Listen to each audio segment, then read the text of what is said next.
forever preserved. And the problem with this industry at this point is that they actually target our youth. You can see it in their marketing strategies where it's bright colors, fun names. And that's going to be endlessly litigated. Florida's Voice with Drew Steele. What does life after service look like? Kicking back? Taking it easy? We believe it looks a little different. Fighting for all veterans. Making sure they get the benefits and care they've earned. Rebuilding communities after disaster strikes. And adapting to support today's veterans. Meeting them where they are. The VFW. Still leading. Still advancing. Still serving. Get involved at stillserving.org. I can trace family members who served from World War I to today, each one helping shape who I am. My family chose to share their stories with the Library of Congress Veterans History Project. Voices, letters, and memories that bring their service to life. Searching for their stories was easy. You can discover powerful stories too, told through the voices of America's veterans. Explore, remember, and share at loc.gov/vets. Half of young adults are at risk of hearing damage from loud sounds. So why is this happening? We know not to bake in the sun for hours and to get our eyes checked regularly. We buckle up to save lives. And we know that smoking kills. So do poor diet choices and poor life choices. But why are we so reckless with our hearing? We take hearing for granted. Hearing damage from loud sounds is permanent, but preventable. We take common sense steps for our health every day. Let's make hearing part of it. Wear earplugs. Turn it down. Give your ears a rest. Love your ears. Learn more at hearinghealthfoundation.org. Keep listening. Hey, it's Drew Steele, and I have to tell you, when my wife and I talked about getting new kitchen countertops for our house, we know who to call. Rock Solid Countertops and More, 2240 J&C Boulevard in Naples. And they have been absolutely amazing. Hugo and the team are the best. The workmanship has been absolutely incredible. The install was so easy. The process was perfect. Taking everything out, bringing the new stuff in. The quartz countertop is unbelievably beautiful, and my wife is super happy, I'll tell you. You know they have the best quality and selection of marble, quartz, granite, and a one-stop shop for all of your kitchen, outdoor, and bathroom needs. I've known it for years. I've lived in Southwest Florida 40 years. There was really only one place I was going to go. It's Rock Solid Countertops and More. I would suggest you give them a call, 596-7676. They're at 2240 J&C Boulevard in Naples. Find out what they can do for you. Countertops, cabinets, plantation shutters, they do it all. Rock Solid Countertops and More. The other day, a man called saying my electric was way past due. He threatened to turn off my power if I didn't buy a gift card to pay the bill. I said, look, fella, I wasn't born yesterday. Gift cards are for gifts, not for paying bills, and I'm sure as heck not buying you a gift. So I hung up on the crook, and my lights never went out. Know the signs of scams and leave scammers in the dust. If someone asks for a gift card as payment, it's likely a scam. A public service message from the Better Business Bureau. We all have someone we love, like the favorite lyric in our favorite song. You can't imagine life without them. Cancer screening tests can help keep the person you love around longer by detecting changes before cancer develops, or catch it early when it may be easier to treat. And many tests are available for free or are covered by insurance. It's time to sound like a broken record. Tell all your friends and family, I love you. Get screened. Visit cancer.org/getscreened to learn more. You know, a lot of times you have to choose between something high quality or something that saves you money. But if you could get both, why not? Especially when it comes to healthcare, and that is MediShare. You get both. Many families save $500 a month with MediShare, and that's huge. But it's also true that people wind up way more satisfied, too. The member satisfaction rate for MediShare is double that of the typical health insurance plan. Double. That's because MediShare works. It has for more than 30 years. It's a community of Christians who have shared more than $5 billion of each other's bills. People love having telehealth. They love the huge PPO network. So, yeah, really, you can save a ton and like it better. Imagine being happy with how you're taking care of your health care. So if you're self-employed or part of the gig economy, or you just want a plan you're happy with, you can call right now and get a price in 2 minutes. Here's the number. Just call 855-SHARE-40. That's 855-SHARE 40. 855-SHARE-40. Thank you for waking us all up out here, for all you do. Thank you for giving us a voice. For being out there helping to keep the constitutional republic. I want to thank you for your support for veterans in the military. Educating us. Standing up for conservatism. Giving us the truth. Florida's Voice with Drew Steele. It is 2:06 on the in the Central Time Zone, 3:06 in the Eastern Time Zone on Florida's Voice Radio with Drew Steele. Except you're not with Drew Steele today. You're with someone far less good-looking today. It is Sean Farish with you for the next 3 hours. Excited to be filling in here on Florida's Voice. The first time I've ever done it, and I've been doing a lot of radio fill-ins all over the place. Very excited about this one, especially because I am yet another one of the members of the lineup here on Florida's Voice that are not originally from Florida. I was talking to the guys about this, and I said, how come everybody is from New York? So I'm going to say something that might make a lot of people mad, because I do that a lot from time to time. You know, without New Yorkers, there wouldn't be a Florida anymore. I'm just going to say, you know, all the folks who have flocked out and moved out of the places like New York and California and some of these in New Jersey, that have flocked to the southern states. I am one of those people, by the way. I don't live in Florida, but I do live in the great state of Tennessee. The only thing that we're missing is a beach and an ocean, but it is all right. We're going to be with you here till 6 o'clock as we normally are. It's going to be a great day. We're going to be joined by Ali Triolo, the RNC Election Integrity Communications Director, at 3:40. We'll be talking all things Save America Act, election integrity, a couple of interesting rulings and that are expected, and interesting statements made by the United States Postal Service Postmaster General about the 2026 midterms. So we will get into a bunch of that with Ali Triolo in a little bit. Plus, at the end of the first hour, let me tell you something. I am not a soccer fan, okay? I'm just not. And a lot of people get mad at me. They go, Sean, how come you're not a soccer fan? I don't know. I just don't see the appeal in a game that ends with nobody scoring, and they guess how much time is left on the clock. And I know the World Cup, you know, you have the sport. I don't want the World Cup. I don't want all these third world European travelers coming in, or these folks coming from these other countries bringing Ebola with them. Not into it, right? So, but beyond the people that are coming into the country that I'm not necessarily a big fan of, it's also, I just don't like the sport. And I also do it also as a little bit of a bit, you know, because it gets people a little mad. Oh, it's the world's favorite sport, you know? And I go, well, the world stinks and I'm the best, you know, and all that stuff. So, but there was a bizarre prediction for today's World Cup game in Miami. We're going to find out if it came true. And I'll tell you what I think it is. In the end of the first hour, I'll tell you exactly what I think happened with regards to that prediction. You know, they're saying something's going to happen at the World Cup game in Miami. Well, okay, I know exactly what's going on. It's a psyop, folks. It's a psyop. We're going to break some news. Speaking of breaking news and breaking spirits, the spirit of several Antifa, you want to call them protesters? I'm not going to call them protesters. I'm going to call them terrorists, right? Their spirits have been broken. At least 8 of them, anyway, facing decades in prison. Decades. Now, as a former New Yorker, I'll tell you a little bit about myself, okay?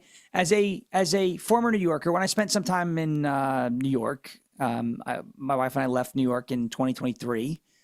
We made the decision to get out of there once Lee Zeldin was unsuccessful. Very close in 2022, but was unsuccessful. I said, I'm not living under the thumb of Kathy Hochul. And we originally wanted to move to Florida. My wife's from Tallahassee originally. It was a great place. You know, I'm sitting there saying, Florida, no state income tax, all that. And then we came to Tennessee for an election night watch party in 2022. And she said, what do you think of Tennessee? I said, I think Tennessee's great. There's no state income tax. Let's go. Let's do it. And so we moved to the great state of Tennessee. But when I lived in New York, I ran an organization known as the Loud Majority. It was a grassroots political activism organization, obviously for, you know, conservative politics and policies and ideas. We held rallies with tens of thousands. That's not an exaggeration. Tens of thousands of people came out to these events that we threw, these caravans with the Trump flags, and then rallies in train station parking lots. And we protested all the COVID insanity, which many of you in Florida did not have to live through in ways that we had to live through it in New York, because we had Andrew Cuomo. You had the great Ron DeSantis not playing the game. Andrew Cuomo, not only did he play the game, but he invented new rules for the game. You know, the 11 o'clock curfew for the virus. And then after a while, he must have signed a memorandum of understanding with COVID. And then it was 12 o'clock. Cuomo would come on. And now the virus is not going to come out until midnight. I said, what, did you make a deal, brother? What did you do? It was just awful. It was awful. As somebody living there, it was terrible. But because we decided we were going to be vocal about our support for President Trump, and vocal about our support for Republican ideals, and vocal about our support for conservative policies and whatnot, Antifa was not a fan of ours. Certainly not a fan of mine. And when I'd organized a rally on Fifth Avenue in New York City, we took about 300 vehicles down, and then we stopped with our flags out in October of 2020. It was actually October 4th, 2020, and we also brought food into New York City, dropped it off right in the middle of AOC's district, and said, we did more in an hour than AOC has done for her district in years. Antifa wasn't happy about that. I had a feeling they were going to be unhappy because, it's like their turf. Get out of here, you fascists, right? And so they wanted to contribute to the food drive, they said. Well, they were waiting for us at Gracie Mansion with frozen cans of tuna fish that they were going to try and throw through our windshield. The only thing was, we didn't go to Gracie Mansion. Of course, leading up to the event, I had posted several times online publicly, we're going to Gracie Mansion, we're going to Gracie Mansion. Nobody knew the route. Even NYPD had no idea where we were going. There were no leaks. You'd always said, no leaks. Look at it. We don't want to be leaking. Like leaking James Comey. He's a leaker and a nasty person. Think about it. Dirty cop. He's a dirty cop. Very dirty.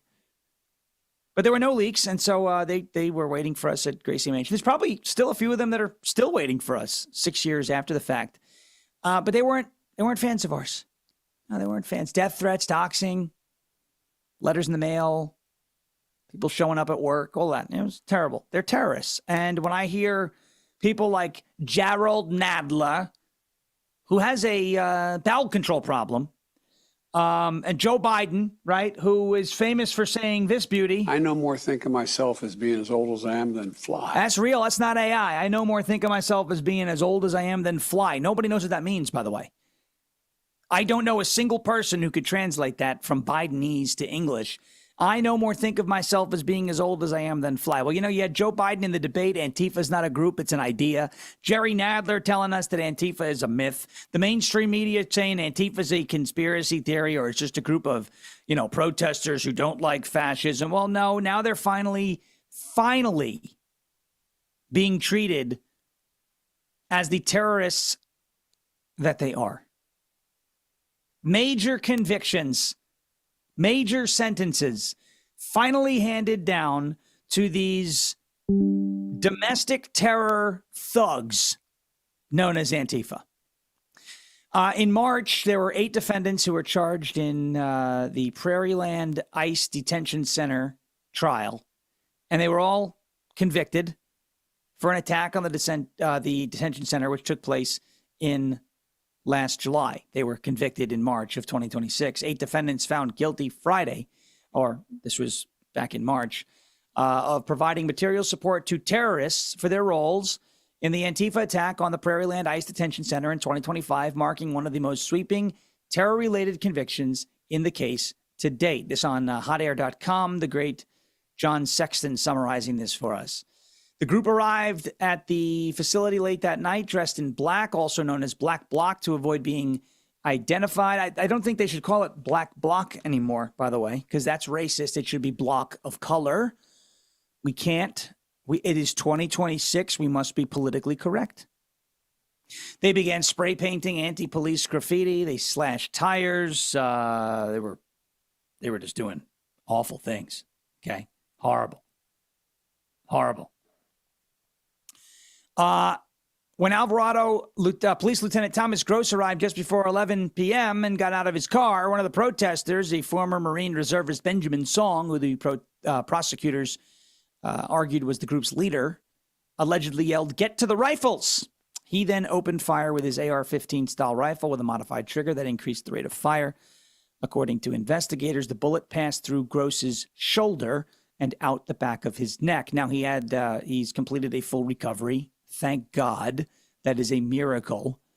But Benjamin Hanil Song, he was convicted of the attempted murder of a law enforcement officer, was sentenced to 100 years in prison. Rot. Together, the Prairieland terrorists received a combined sentence of 450 years in prison. So let's go through this little roster here, shall we? 8 defendants. It's almost a full baseball team. Batting first, Benjamin Song, the leader of the group, 100 years in prison. Batting second, Marcela Rueda, 70 years in prison. Batting third, and playing second base, Cameron Arnold, sentenced to 50 years in prison, and you get it. Savannah Batten, 50 years. Zachary Evans, 50 years. Bradford Morris, 50 years. Elizabeth Soto, 50 years. And Daniel Rolando Sanchez Estrada, 30 years. So the smallest sentence was 30 years. A combined 450 years, folks. How do you put an end to the crazy, unlawful, terroristic behavior of the left and of Antifa? How do you do it? Consequences. How do you correct bad behavior? Consequences. You want a dog? Your dog craps on the rug? Do you give the dog a treat after he does a little Joe Biden at the Vatican on the rug? We call that Operation Tootsie Roll, by the way. You say, "Sir, you're not supposed to say that, sir." But he let one go at the Vatican. You're not supposed to do that. I said to him, "Joe, you're not supposed to do that." It was the first time the Pope has ever said, "Holy sugar, honey, iced tea." Can you believe it? A dropping at the Vatican. You can't do it. You can't do it, sir. No, if your dog does that on your rug, you don't reward the bad behavior, right? You don't reward the bad behavior. You humanely discipline and correct the bad behavior. Well, for years with Antifa, we've watched bad behavior. We've watched businesses being burned down. We've watched portions of major metropolitan cities like Seattle. Remember the Chaz Chop Zone? Remember Horace Lorenzo Anderson Jr.? Who is that? Who is that? It's one of those names that the left doesn't want to say over and over, like George Floyd or Breonna Taylor. Horace Lorenzo Anderson Jr. died in the Chaz Chop Zone because the Antifa terrorists who took over that portion of the city weren't letting law enforcement in or first responders in, and he was shot. 19 years old. It's not a name you're going to hear on CNN because it doesn't fit the narrative, right? Doesn't fit the narrative. For years, we've watched unlawful behavior from Antifa go undisciplined, unchecked, uncorrected, if that's even a word, unaddressed until today, until now, until this Department of Justice finally said it's time to put our foot down and it's time to do something about this. That is how you correct the behavior. If you're one of these, right, put yourself, I know it's hard to do, but put yourself in like the mindset of one of these blue hairs, right? One of these Antifa types. And they think they're going to go out in front of an ICE detention facility and just cause a huge calamity, right? You think they're like, oh, we're going to go out there, we're going to show, well, we'll show them, Donald Trump's a fascist. We're going to go fight fascism. By the way, fighting fascism now is the same thing as apparently talking to algae, which I just don't know what these people are doing. You're doing such a great job, algae. It's like, no, don't do that. I think people are going to look at that and go, what is wrong with those people? Too many things to list. I'll be honest. Too many things. They're very stupid people. It's called Trump derangement syndrome. I said I endorse breathing and they all held their breath. I said, don't shower with your toaster. They started showering. with their toasters plugged in. They were getting fried. They're fried enough as it is, but they were getting fried. Horrible people, stupid people. Think about it. So if you're one of these Antifa types and you think you're going to go to one of these riots, rallies, demonstrations, as they like to call it, if you're one of these Antifa types and you think you're going to be able to go there and break the law, consequence-free, those days are over. Pay attention. Because I know you're listening. You're watching. Pay attention to the sentences handed out to Benjamin Halil's song, or Hanil's song, whatever his name is. You want to spend 100 years in jail? You wouldn't want to spend 100 seconds in jail. Those 8 defendants, a combined 450 years in prison. And where are all the people who tell me that nothing is happening? Is that nothing? Now, I'm not telling you that this is the end of the road and that this is where I want the work to stop. I want this to just be the beginning. But the most important thing about this Antifa case is that a precedent has been set. The trials and cases have been tried in court. Convictions have been handed down, and massive sentences. And no, it is not harsh. It is not weaponized government. They shot at cops. They nearly killed one of them. It's organized. Despite the fact that the New York Times and that, the Washington Post want to say, well, it's a loose-knit organization that opposes fascism, or, they're alleged to be, and that's not alleged, they're convicted. It's done. There's no alleged anymore. Benjamin Song's mom says, he accepted full responsibility, but he'll never accept responsibility for a lie, which they're using to prosecute people all across the country for domestic terrorism.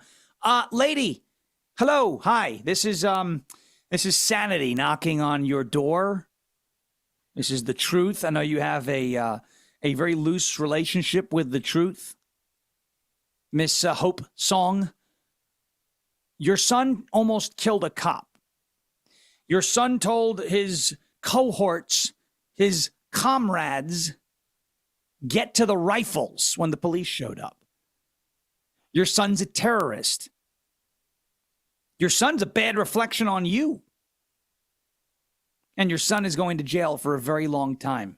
It's not a lie that this is domestic terrorism. What your son did with those other clowns was terrorism. I know that's a hard pill to swallow. Maybe grab a glass of water. Drink it. Chase it down. The consequence era is here. The days of Antifa running around terrorizing American cities and law enforcement, those days are over. They may continue to do it, but they're going to be caught. They're going to be prosecuted, and they're going to be sent to jail for a long time. Okay? So, read it and weep. I'm not weeping. That's for sure. It's finally nice to see consequences for these unlawful, just awful people. Awful people. All right, I want to move away from Antifa because, that's kind of like old news, okay? The Antifa stuff, it's good. I'm happy about it. It brings me joy to know that some of my least favorite people who I had to deal with extensively in New York, now this is a Texas swing of them, but it doesn't matter. The precedent has been set. It brings me great joy to know that these folks are going to jail for a long time. So let's rejoice in that for a minute. We can celebrate a little applause. And we can be very happy about it. Okay.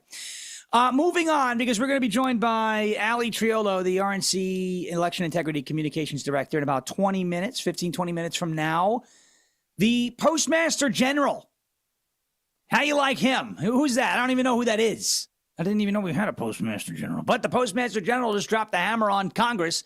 Gunther Eagleman on X, reporting on this. The post office is not going to be delivering mail-in ballots for the 2026 midterms to any states that refuse to comply with President Trump's election integrity executive order. It's a big deal. We're going to get a little bit more in depth on that on the other side here, but just a quick tease. We'll be talking election integrity for the remainder of the first hour till we get to a little bit of a fun segment at the end of the first hour. USPS not delivering mail-in ballots for the 2026 midterms to any states that refuse to comply with President Trump's election integrity executive order. So basically this EO, which was upheld by a judge last week, says that if you don't turn over your voter rolls, they want to use that to track illegal aliens and make sure the voter rolls are legitimate. The USPS obviously is a federal agency. They are the ones, they have to comply with this, I guess, for now. And that they're saying they're going to comply with, they're going to enforce it. Mark Elias, if you know that name, you know who he is. You probably dislike him as much as I do. Mark Elias, who infamously went into a bunch of swing states before COVID and started suing and trying to legislate through litigation in the courts, suing to expand absentee ballot, mail-in ballot programs in many of the swing states, is panicking about what the Postmaster General said. Mail-in voting is under attack, according to Mark Elias, and it's a good thing. I'm not telling you I want this to restrict voting. I'm telling you it should not be extremely easy to vote. You should have to put in a little bit of effort. And you've got a Supreme Court RNC versus Watson Supreme Court case. We were expecting an opinion yesterday. It didn't drop yet, but it's supposed to come out before the end of this Supreme Court term. There's only a few weeks left of that term, if that. You've got a very important ruling on the horizon. Can states in federal elections continue to count mail-in ballots if they arrive after Election Day? According to many, many analysts, Supreme Court appears poised to say no. Election Day in the Constitution means Election Day, not election week, not election month. And I like to make the argument that if I can't walk into a polling place and cast a ballot the day after the election, then a mail-in ballot that shows up at a counting or processing center should not be counted the day after the election either. We're going to have that and more here on Florida's Voice. Sean Farish filling in. Ali Triolo will be joining us next hour. Keep it locked right here. We're back after this.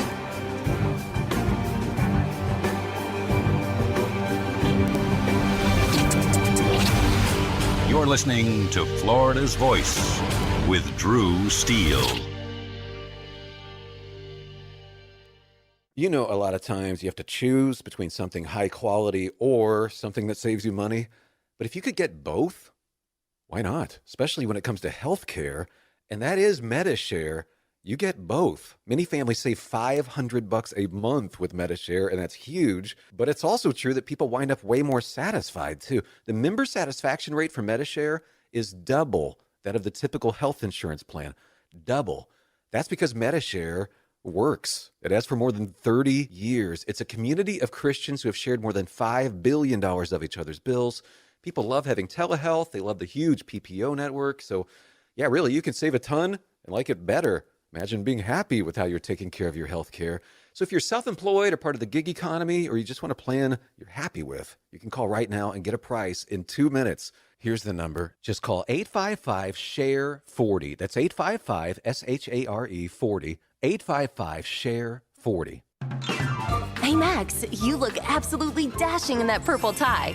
Ready to harness the world? You bet, Daisy. I'm ready as I'll ever be. And might I say, your purple tie really pops with your vest. Thanks. I almost went with a cape, but didn't want to come across as pretentious.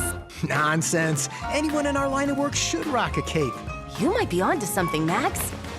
Phew. So here we go. First day on the job. We've got this, right? Right.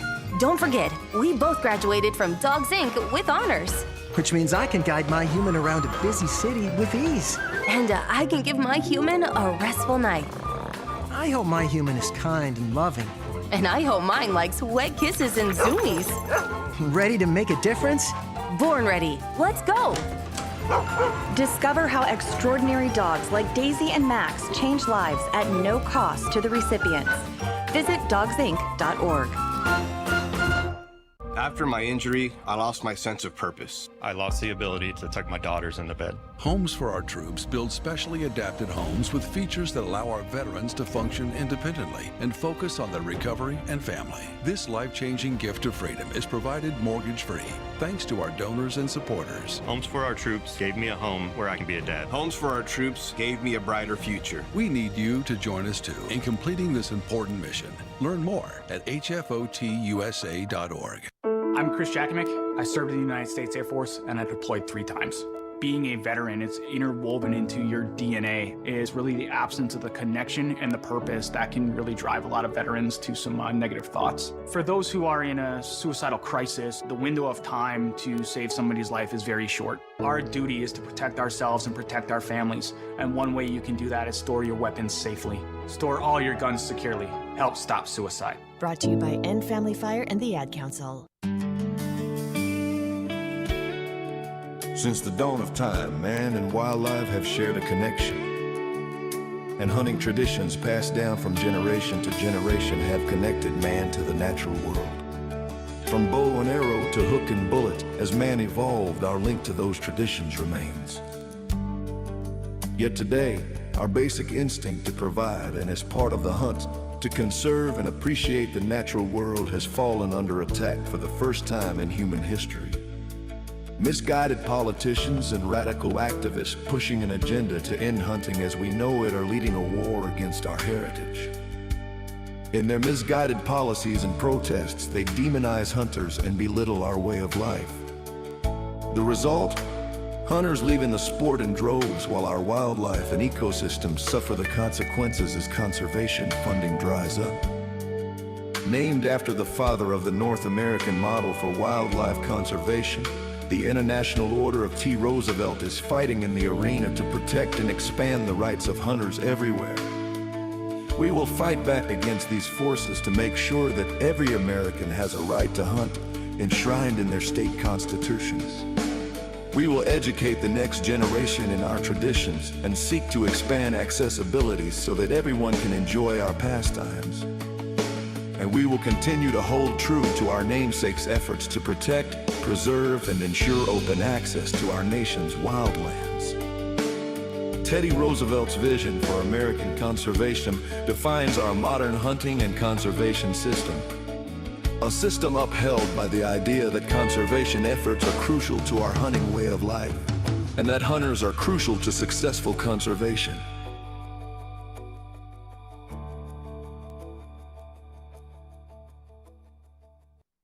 Hey, it's Drew Steele. Look, are you still playing defense with your money? It's time to shift gears and seize the fresh opportunities this new pro-business environment has to offer. That's exactly what certified financial planner professional Alfie Townsend and the team at Advantage Retirement Group do for high net worth investors like you, helping you go on the offense with advanced tax strategies, thoughtful risk management, and forward-thinking financial planning. Imagine enjoying the retirement lifestyle you've worked so hard to achieve, all while staying one step ahead, and in a changing world, you've got to do it. Alfie and his team design personalized strategies to strengthen your financial foundation so you can focus on living life on your terms. Ready to find out more? Text VISIT to 239-747-7470. Again, you can call or text 239-747-7470. Schedule your one-on-one consultation today and see how a proactive approach can help you thrive no matter what the market does next. Don't wait. Call or text VISIT to 239-747-7470 right now.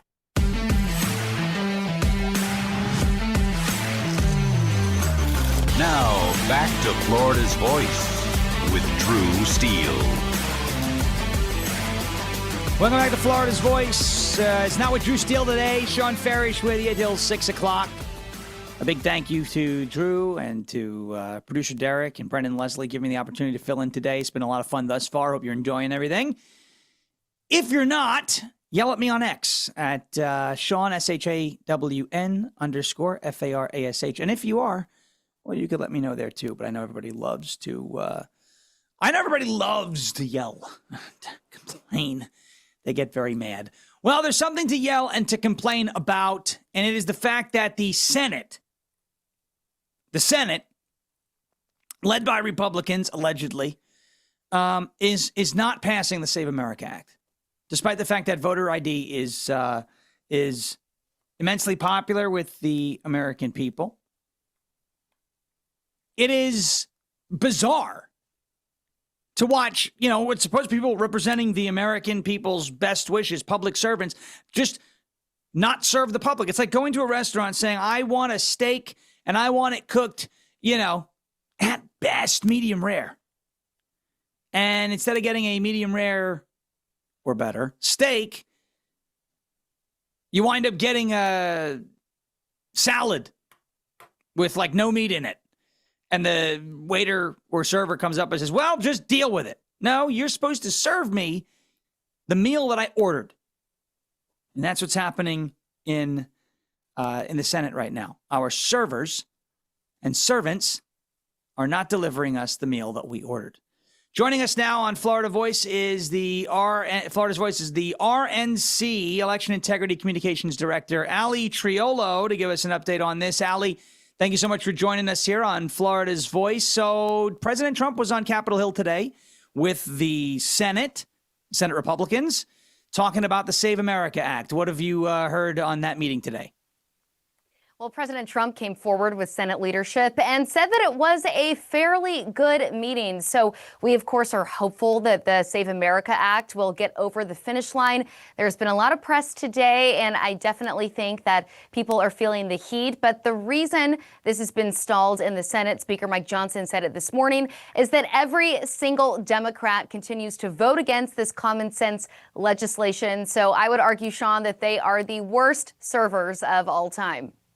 I would agree with that. I mean, you order a meal at restaurants to get something out completely different, and I would imagine the Yelp reviews are not going to be very good for that business. Unfortunately, the Yelp reviews for both parties in Congress aren't very good right now. We kind of have to figure out how we're going to do this ourselves. But there was a big, not ruling, although last week there was a judge that upheld some of Trump's USPS executive orders. But today, Postmaster General David Steiner told senators that under a new proposed rule, the United States Postal Service will not deliver mail ballots unless states hand over their voter lists to the Trump administration. This is a huge ruling regarding mail-in balloting. What do you know about that, and what are some of the specifics about this? What do these states need to do in order to comply with this ruling to have mail-in ballots delivered in their states?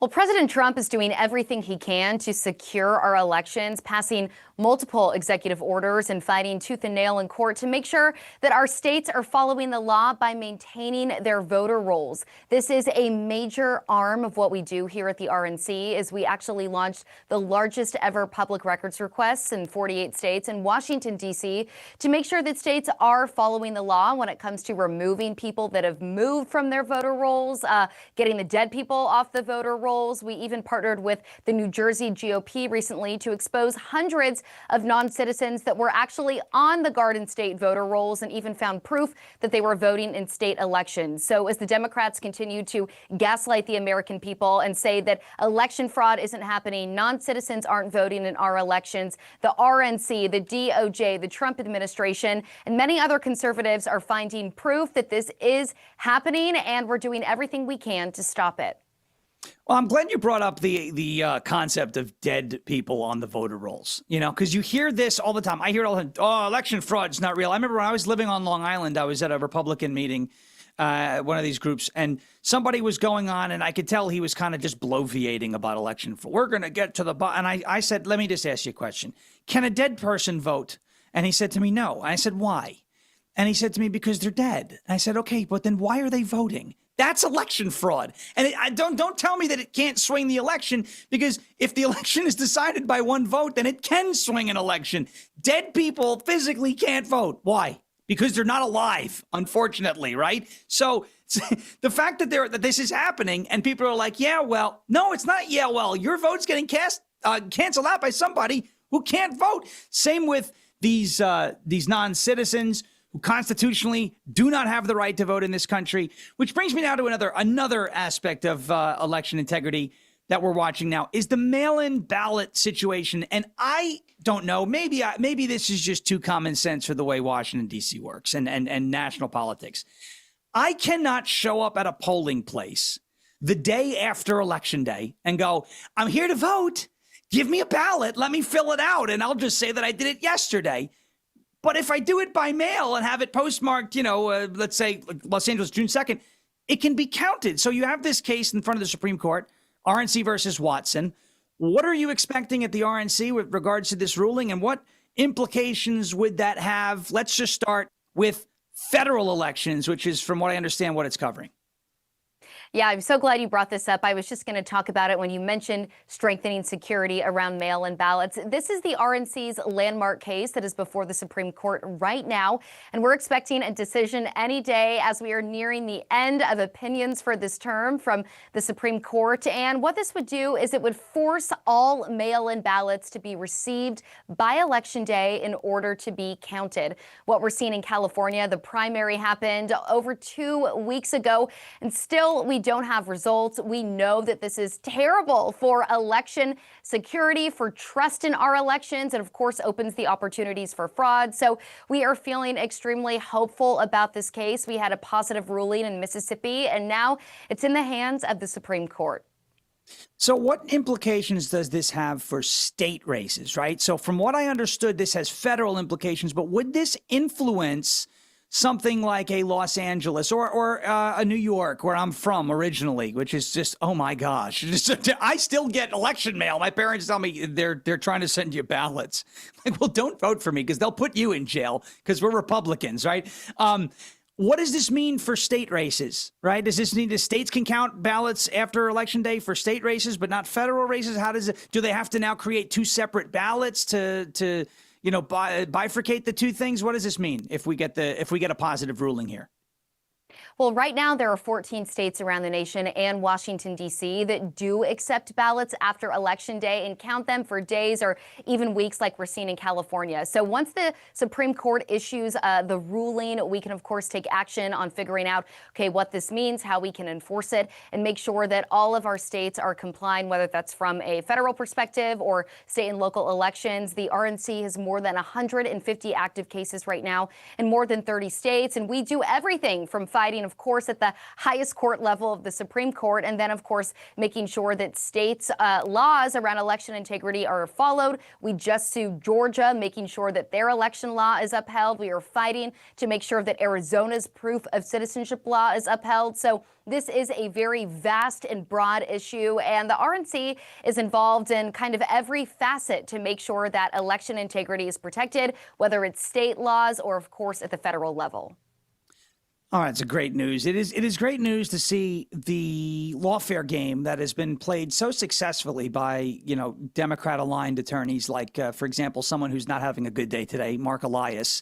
He's having a terrible day. And my rule of thumb is, like, every time he has a bad day politically, I don't wish any ill will on him personally. I don't know the guy. But every time he's having a bad political day, I'm having a very good political day. That's my rule when it comes to that. Back to this Save America Act, though. Tommy Tuberville, the senator out of Alabama, who's soon to be most likely the next governor, he's reporting on it, saying that President Trump has been telling Senate Republicans to nuke the filibuster or enforce the talking filibuster. What do you think about the chances of something like that playing out here? Well, I think President Trump has every right to be frustrated. The American people clearly want the Save America Act passed. And as you mentioned, more than 80% of Americans want this. This isn't just Republicans, but Democrats and independents. So for us here at the RNC, while we are not physically on Capitol Hill passing laws, we, of course, are advocating to get the Save America Act passed in whichever way we can. We are extremely supportive of the president's priorities to secure our elections. And that is why we are working so hard on our end to do that. We know we need secure elections, especially as the midterms are right around the corner. Our voters need to feel like when they head to the ballot box that their vote will be counted timely and securely. And that's the biggest thing is, in terms of maintaining the trust in our elections, right? What we saw in Los Angeles, however people may feel about it, legit, not legit, it undermines the trust. You see a candidate coming from third place who was getting blown out, crying on election night as if she lost.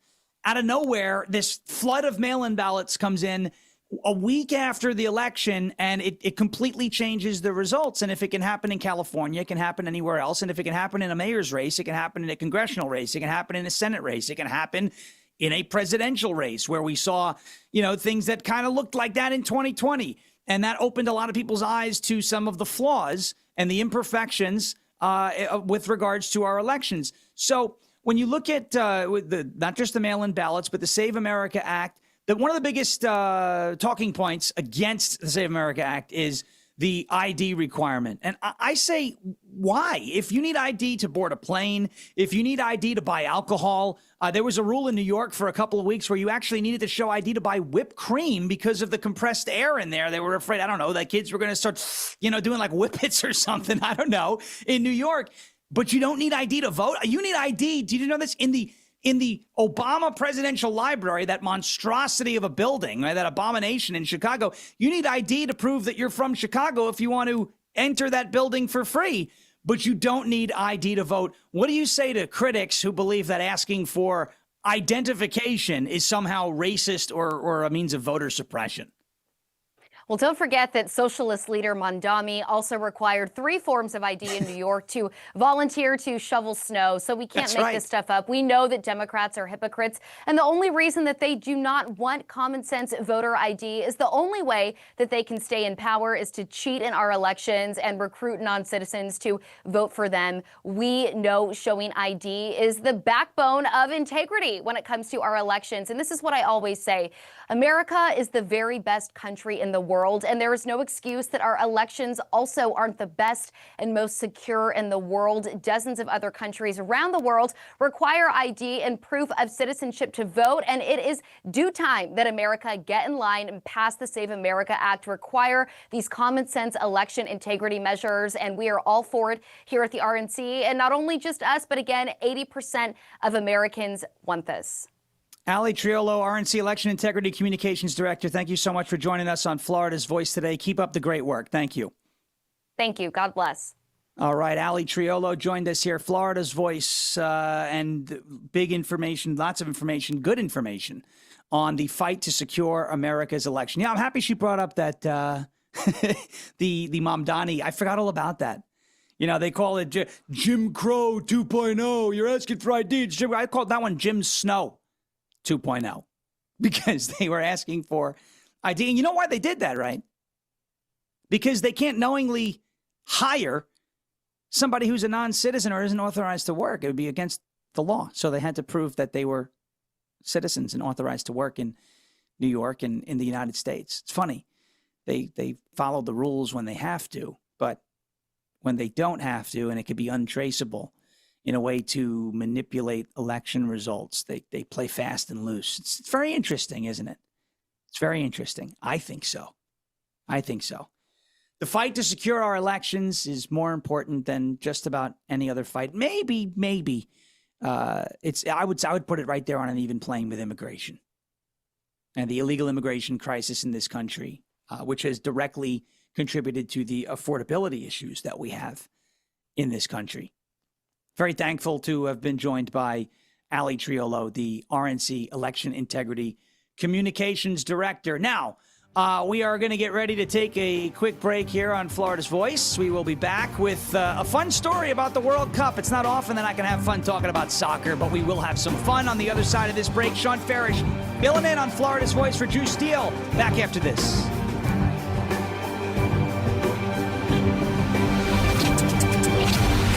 You're listening to Florida's Voice with Drew Steele. Did you know VA home loans are a key to home ownership for those who served? The first moment I walked into my home, I could hear my footsteps echo off the back wall. The first thing I thought in my head was, man, furniture is going to be real expensive. The VA not requiring any down payment prior to buying the home allowed me to take that money I had budgeted to go out and buy furniture, food, cleaning supplies, pretty much everything I needed. Purchasing a home is scary, but ultimately it's not impossible, and they make it so that anybody can do it. To learn more, visit va.gov/home loans. For 25 years, the Library of Congress Veterans History Project has collected and preserved the experiences of America's heroes. From original letters to oral histories, these first-hand accounts bring history to life, one voice at a time. With over 120,000 stories collected, each reveals the courage, sacrifice, and service of our veterans, but many remain untold. Help our nation reach 125,000. Share a story. Ensure a legacy. Visit loc.gov/vets today. You know, a lot of times you have to choose between something high quality or something that saves you money. But if you could get both, why not? Especially when it comes to health care, and that is MediShare. You get both. Many families save $500 a month with MediShare, and that's huge. But it's also true that people wind up way more satisfied, too. The member satisfaction rate for MediShare is double that of the typical health insurance plan. Double. That's because MediShare works. It has for more than 30 years. It's a community of Christians who have shared more than $5 billion of each other's bills. People love having telehealth. They love the huge PPO network. So, yeah, really, you can save a ton and like it better. Imagine being happy with how you're taking care of your health care. So if you're self-employed or part of the gig economy, or you just want a plan you're happy with, you can call right now and get a price in 2 minutes. Here's the number. Just call 855-SHARE-40. That's 855-SHARE-40. 855-SHARE-40. When I was 19 and I was going to shows, I was not thinking about permanent hearing loss. I wasn't thinking about tinnitus. Sometimes my kids are having a conversation with me and that ringing starts in my ear. They're talking to me and I hear their voice, but I can't focus on what they're saying. The audiologist, he told me that most of his clients are not old people.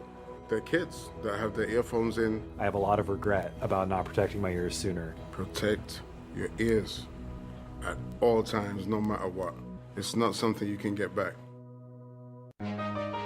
Some journeys start small, with small pause and big purpose.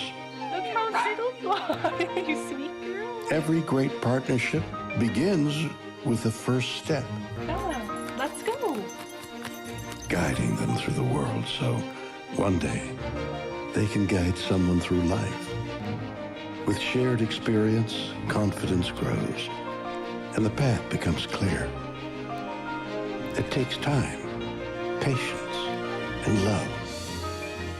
But the reward lasts a lifetime. Hey, good girl, Bella. You don't just raise a puppy. You raise a future. Become a Dogs Inc. puppy raiser. Give a dog a purpose. Give someone hope. Learn more at dogsinc.org. Hey, it's Drew Steele. Listen, I've lived in Southwest Florida long enough to know that when I needed countertops, you go to the best. Who's the best? Rock Solid on J&C Boulevard in Naples. First of all, Rock Solid's consultants, I wasn't really sure what I wanted, but I knew that they were knowledgeable, gave me all the information I needed to make the best decision. I love that fabrication is done on premises. It's not like they're subbing out the job to some third party, right? If you're looking for countertops, backsplash, you know where to go. Rock Solid, J&C Boulevard, Naples. Now, back to Florida's Voice with Drew Steele. Welcome back to Florida's Voice. Usually with Drew Steele. You're with Sean Farish today, and for that I apologize. Unless you're having a good time, then I don't apologize. And if you are having a good time, let me know on X at Sean_Farish, SHAWN_FARASH. We have a lot of fun over there on X. And one of the things I've been saying there a lot that's been getting me in a little bit of trouble, which is fun, is I don't like the sport of soccer. It's not my favorite thing. And I know, like, the world, it's like, oh, it's the world's most popular sport. Well, the world does a lot of things that are, in my opinion, stupid. No offense to anybody. Don't get all up in your feels, okay? I don't need to hear Karens coming in and talking about soccer. I have a Karen button. You can't talk bad about soccer. Unbelievable. I'm going to clutch my pearls. I got a Karen button. I got high-tech stuff over here, okay? Anyway. There's a funny story about what was supposed to happen in Miami today.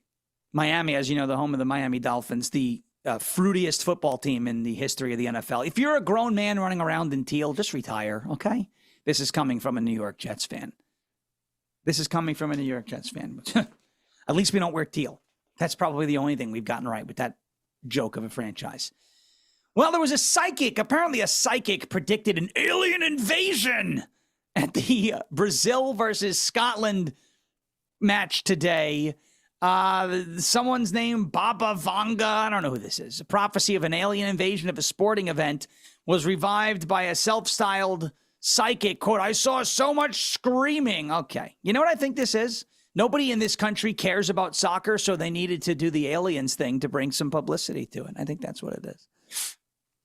Now, I am rooting for Team USA, but I'm not watching it because soccer to me is the cure for insomnia. If you need sleep, if you're having trouble falling asleep, you need shut-eye, as they call it. You could just turn on a game that ends in a 0-0 tie, and then they guess how much time is left, and that extra time, and then it's still a 0-0 tie, and you'll be sleeping, faster than you know it. It's better than melatonin and apigenin, and reishi mushrooms, and all that stuff. Okay.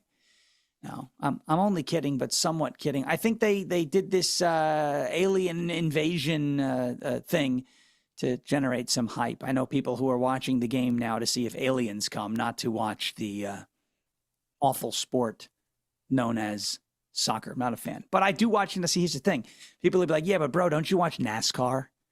Yeah, I do. But at least something happens. There's not like a 0-0 tie. I'm a big fan of NASCAR. My favorite sport is football, real football, American football, NFL football. I'm going to get yelled at. I know I'm going to get yelled at for talking bad about soccer, but that's okay. I enjoy getting yelled at. I get yelled at by leftists, and now I'll get yelled at by people who enjoy soccer. If you're watching the World Cup and you do enjoy it, I hope you do enjoy yourself. And go Team USA. Absolutely go Team USA.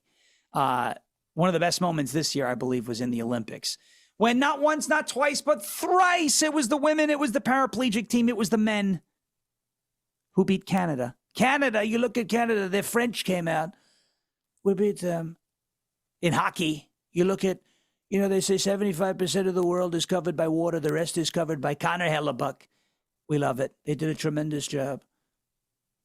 I love when our country can win in sports that aren't necessarily ours. So, go Team USA in the World Cup. And hopefully they avoid the aliens that are supposed to be invading Miami today during the Brazil versus Scotland match. And of course, if the aliens do show up, we will break that news right here on Florida's Voice. And we'll let them know. We found him, E.T. I got along well with E.T. He said to me, sir, E.T. phone home. It was a perfect phone call. And now they're impeaching me over. When we come back, we're going to talk a lot about some mail-in balloting issues, things to look at, and some deportations here on Florida's Voice. Sean Parrish filling in. We're back after this for Hour 2. You're listening to Florida's Voice with Drew Steele.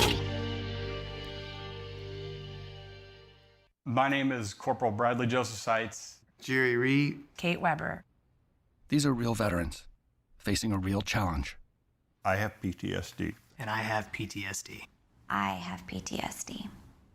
Post-traumatic stress disorder can happen to anyone. I was still in a war zone in my mind. But treatment can turn your life around. Treatment has really saved my life. To learn about PTSD and how treatment can help you, call your local VA medical center or visit ptsd.va.gov. The best words to hear at the TSA security checkpoint? You're good to go. So check before you jet. Avoid delays at TSA security checkpoints by making sure you have an acceptable form of ID. That means a real ID, passport, or other acceptable forms of identification. Visit tsa.gov/ID to check the full list of acceptable IDs. Avoid travel delays by checking ID requirements, and you're good to go.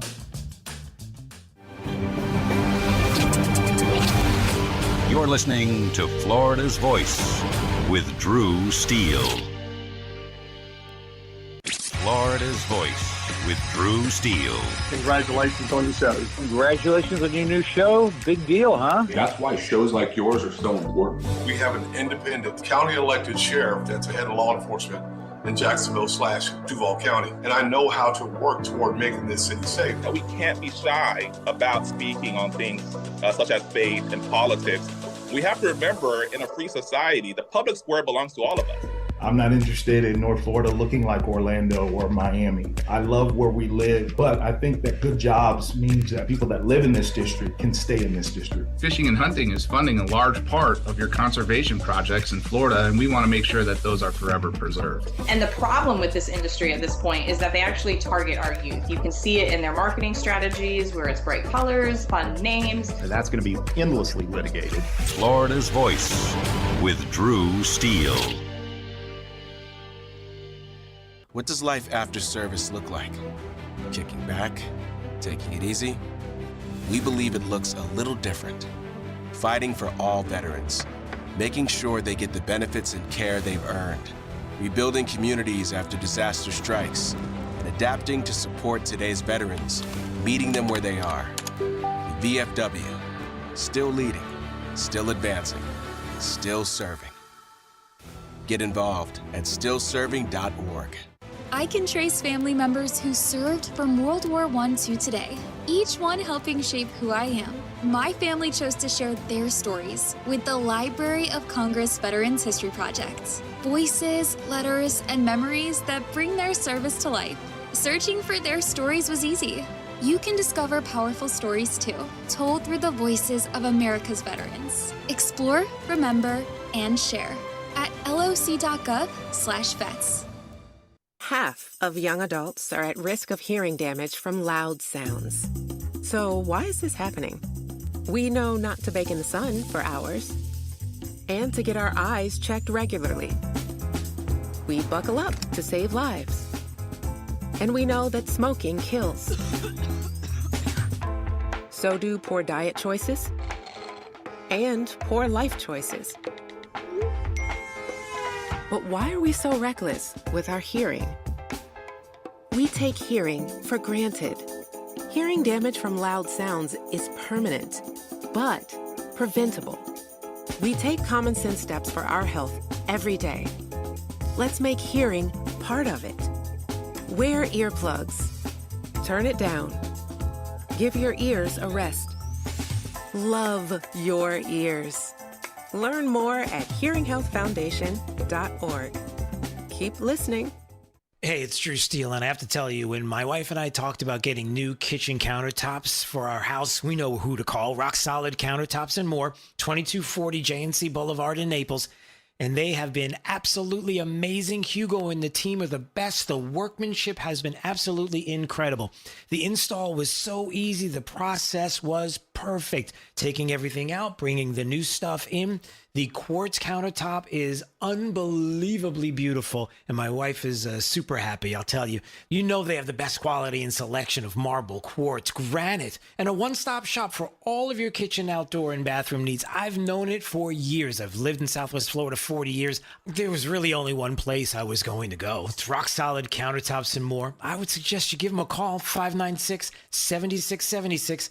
They're at 2240 JNC Boulevard in Naples. Find out what they can do for you. Countertops, cabinets, plantation shutters, they do it all. Rock Solid Countertops and More. The other day, a man called saying my electric was way past due. He threatened to turn off my power if I didn't buy a gift card to pay the bill. I said, look, fella, I wasn't born yesterday.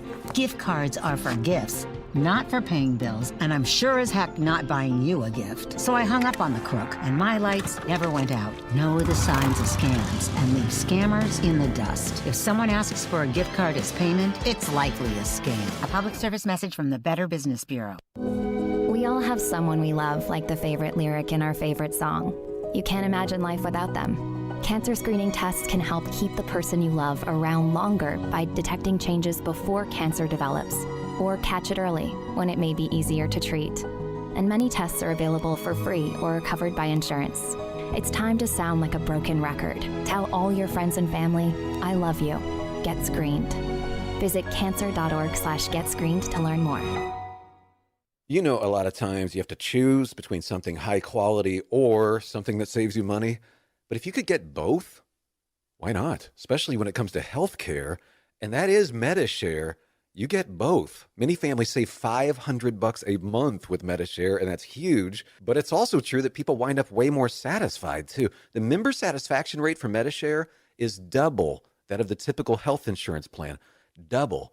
That's because Medishare works. It has for more than 30 years. It's a community of Christians who have shared more than $5 billion of each other's bills. People love having telehealth. They love the huge PPO network. So, yeah, really, you can save a ton and like it better. Imagine being happy with how you're taking care of your health care. So if you're self-employed or part of the gig economy, or you just want a plan you're happy with, you can call right now and get a price in 2 minutes. Here's the number. Just call 855-SHARE-40. That's 855-SHARE-40. 855-SHARE-40.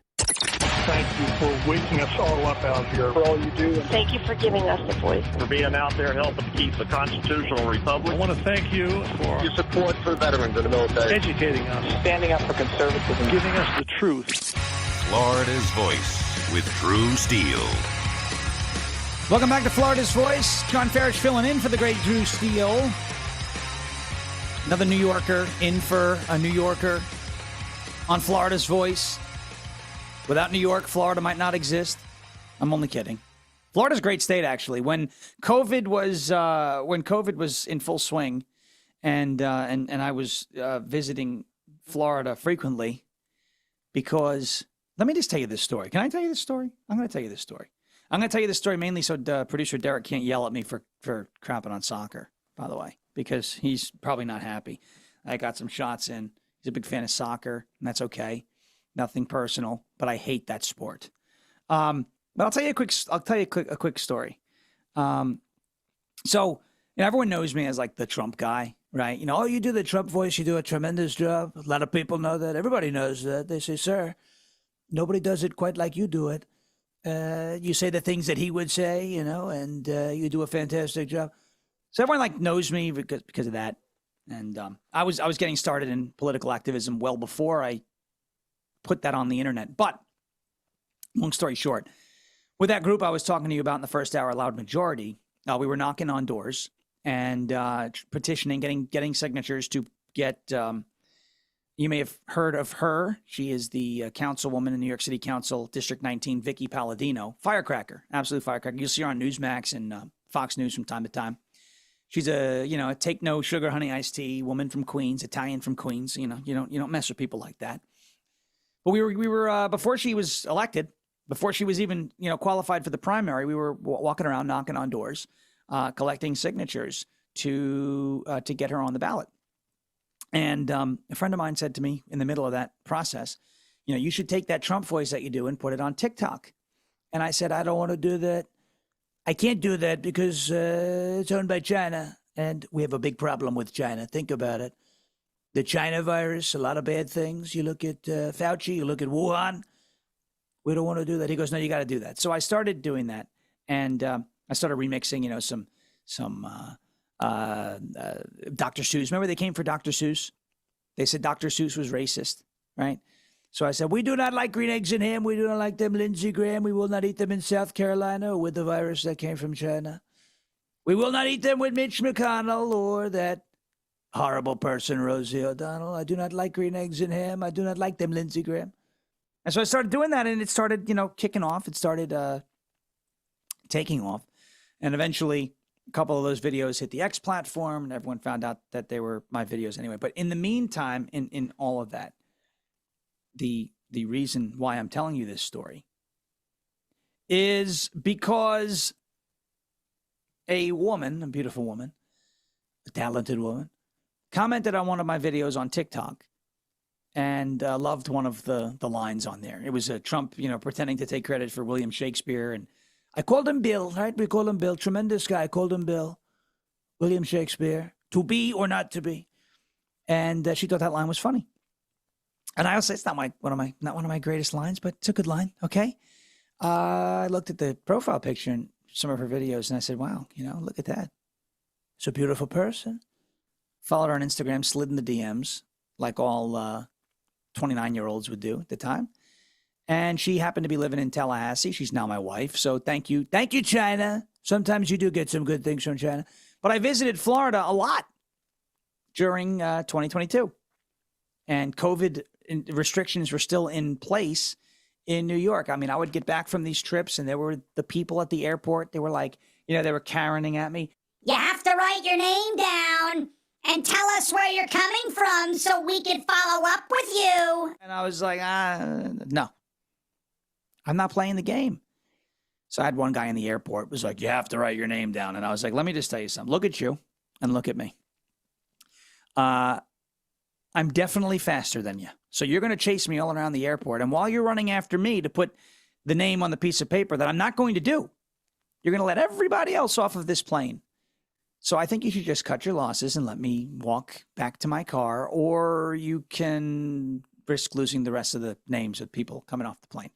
Anyway, Florida was an escape for me for a number of reasons. I was seeing the woman that I would then marry, but also getting out of the COVID restrictions and all of the dopey rules that were in place in New York. Like Andrew Cuomo deciding that you had to order food at a bar if you wanted alcohol because he wanted to keep people from going. But buffalo wings didn't count as food. Isn't that weird? But soup counted. Folks, I kid you not. These were real rules that we had to live by in New York. You'll have to order food in order to have alcohol at a bar. Andrew Cuomo. But buffalo wings didn't count as food, but soup did. That's because bars don't serve soup. He wanted to keep the people out of the bars. That was the whole point. In the name of science, chicken isn't food, but flavored broth is. In the name of science, trust the experts. Which brings me to this story. How about this for a segue? This is a segue fit for a mall cop, okay? Speaking of food, a federal judge, these judges are just ridiculous. A federal judge has blocked state bans on buying soda and candy with food stamps. The Supplemental Nutrition and Assistance Program, SNAP, Supplemental Nutrition Assistance Program, Supplemental Nutrition Assistance Program. Nutrition. That's the key word there. Is there any nutrition in soda? Is there any nutrition in gummy bears? Is there any nutrition in Doritos or, processed chips or anything along those lines? The federal judge blocking these state bans on soda and candy with food stamps. Federal judge on Monday blocked the Trump administration from allowing 5 states to ban the purchase of sugary drinks and candy with food stamps. So you pay into this system, taxpayers. You pay into this system.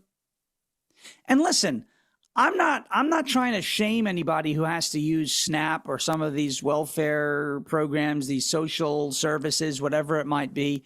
I'm not trying to shame them or shame you if you need it. I'm not a socialist. I don't have a problem with some of these social safety nets. If you need a hand up, not a hand out, I'm okay with that. I like to be a generous person. I like to give to charity. I like to support charities, veterans, child trafficking, whatever it might be, right? I don't have an issue. I don't want to be taxed through the nose, though, and then have people, if they're on the Supplemental Nutrition Assistance Program, if they're not using it to buy nutritious things. Okay? If they're not using it to buy nutritious items, then they shouldn't be buying, they shouldn't be using my money to buy gummy bears or Swedish fish or Hershey's chocolate or soda, or Airheads, or Tootsie Rolls, or things of that nature. They should be buying meat, eggs, milk, stuff that you can actually sustain your life on. If the world goes to hell and we hit an apocalyptic time, if you have eggs, you'll be able to live for a long time. The macros in eggs, this is why I eat 4 eggs a day. The macros in these eggs, the nutrition in eggs are perfect for our bodies. Buy eggs with your SNAP money. You want to buy gummy bears? Fine. Use your own money. Don't use my money. We're not paying into this system so that you can live on pizza, gummy bears, beer, and soda. The decision is a major setback for Health and Human Services. This is from CNN, by the way, and I'm reading from CNN because they kind of celebrate this type of stuff. Yeah, the government can't tell you what you can and can't buy. The government absolutely can tell you what you can and can't buy when you're using public money. Yes, they can. The government can't tell me what I can and can't buy with my own money unless it's, outside, if it's illicit drugs, etc. The government can't tell me, Sean Farish, you cannot go to Publix and buy ice cream with your own hard-earned money. Now, they can't do that. But they sure as heck could tell me if I'm on SNAP, you cannot go to Publix and buy ice cream using taxpayer money because it is not nutrition. It is a sweet. It is a treat. It is junk food. According to CNN here, this decision is a major, and the reason why I use CNN is so that when the people come back and go, you're only using right-wing sources, I'm using CNN. Zip it, okay? The decision is a major setback for Health and Human Services Secretary Bobby Kennedy Jr., the Make America Healthy Again movement known as MAHA, which is focused on minimizing the consumption of ultra-processed foods to reduce the prevalence of chronic diseases such as obesity and diabetes. Oh, the horror. The horror. He wants people to stop being fat. He wants people to stop being sick. And he wants people to stop buying the things that make them fat and sick with taxpayer-funded programs. What is wrong with that? I remember seeing people complain, so you're saying I can't buy ice cream? No, you could buy ice cream. You just can't use my money to buy ice cream. Use your own money. Get a job. Get up out of your house and go to work. And if what you are making at your current job isn't sufficient enough for you to have junk food, guess what? You'll live. I mean, if this sounds cold, producer Derek's down the Joe Biden clip. All right, so I got a 3-letter word for you. Jobs, jobs, 3-letter word. He did another one of those too. Yeah, I got 2 words for you. Made. He does. That was what it was. I got 2 words for you. Made in America. It's 3 words. Joe. It's 3 words, Joe. 3-letter word, Jobs. Remember when he said that? Sharp as a tack, by the way. I'm not going to call myself like a health nut, but I will say that I have focused on my diet and exercise routine a lot over the last 9 months. And previous to being, consumed by grassroots political activism, like before that, prior to that, I was also pretty, I'm not going to say obsessive, but dedicated to a disciplined fitness routine. I eat keto. People look at me, they go, why are you eating keto? You're like not fat. You don't need it. That's not why I eat keto. First of all, I love eating meat.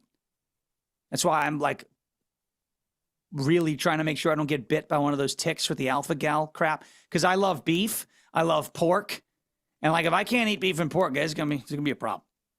I eat keto because it's good for my headaches. It makes my migraines less severe and less frequent. Now, that's anecdotal. It's not, this statement has not been endorsed by the FDA, right? I'm just telling you, I like to go running. I like to do all these things. I don't want cancer. I don't want all these horrible, and my body loves being in ketosis. If I have ketones, if I can test and find them, it's like I know I'm going to have a good day or a good stretch of time. I feel like Americans don't pay enough attention to the food that they're eating. And I'm not one of these people where like everything I have to eat is organic and everything I have to eat is like, oh, nothing's processed and that I eat this perfect diet, because I don't.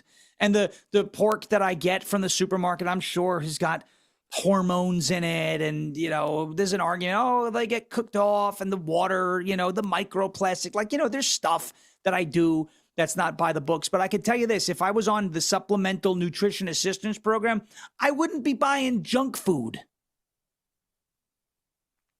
I would feel bad. Like, man, the country is paying for me to eat and I'm eating this? That's horrible. U.S. District Judge Amy Berman Jackson, we have heard that one before, ruled that the United States Department of Agriculture lacked the authority to approve state waivers in pilot projects in Colorado, Iowa, Nebraska, Tennessee, and West Virginia. In their waivers, the states sought to change the federal definition of food to one that restricted certain products. So this is great. So in New York, Andrew Cuomo changed the definition of food. Buffalo wings were not food, but soup was food. But when Tennessee, Nebraska, Iowa, Colorado, and West Virginia, a.k.a. Best Virginia, when they want to change it to what food actually is, no. Here comes another blowhard judge with a gavel, swinging it around. You can't do that. Ridiculous. The bans differed somewhat in each state, with all limiting the purchase of sugary drinks such as soda and energy beverages, and some also restricting candy. The limits applied to all SNAP recipients with no exceptions allowed. Why should you be allowed to buy junk food with taxpayer money? The 5 food stamp enrollees who brought the suit argued they need to buy the restricted items for their health and wellness, describing some of the drinks as necessary to address type 1 diabetes, kidney issues, and lack of energy. Can't you just buy, like, I don't know, an apple? Why must you buy Pepsi or Coca-Cola to address these issues? Judge Jackson pointed out that her decision is not intended as a comment on whether the bans are a good idea. Quote, the federal defendants and states may have a genuine desire to improve the health of SNAP households by encouraging healthy choices at the store, and they can take lawful steps to meet those goals, Jackson wrote, but what they cannot do is violate the law and their own regulations along the way. The judge noted the authority the USDA is relying on allows the agency to enact pilot projects to test the efficiency of the SNAP program, but does not include improving the health and diet of recipients. So you pay into this system and your money's getting spent on junk food.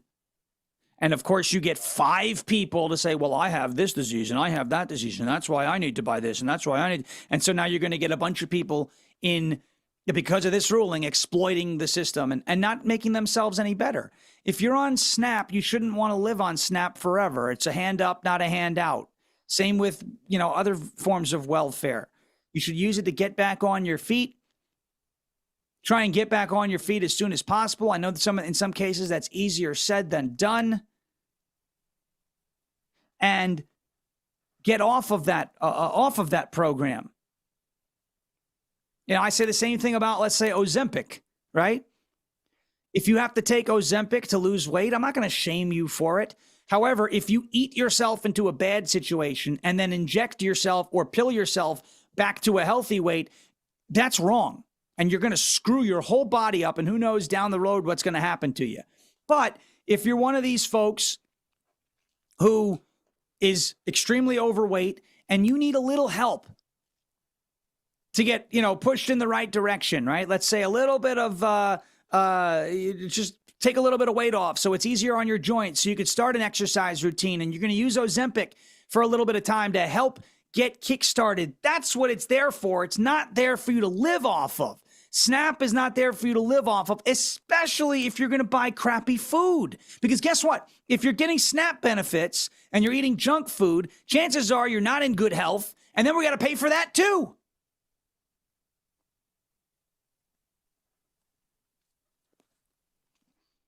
Is it so cold of me to just ask our fellow American brothers and sisters that if they're going to be using taxpayer-funded nutrition assistance programs to use it on actual nutrition? Is it cold of me to do that? Am I asking too much? According to Judge Jackson, yes. according to a lot of, the government can't tell me what to buy with my money. It's not your money if you're on SNAP. It's my money. It's your money. It's everyone's money who's paying into the system. You want to buy something from the middle of the supermarket? You want to buy ultra-processed crap food and eat it because it tastes good and it's comfort food and you want all that? You can do that, just not with taxpayer dollars.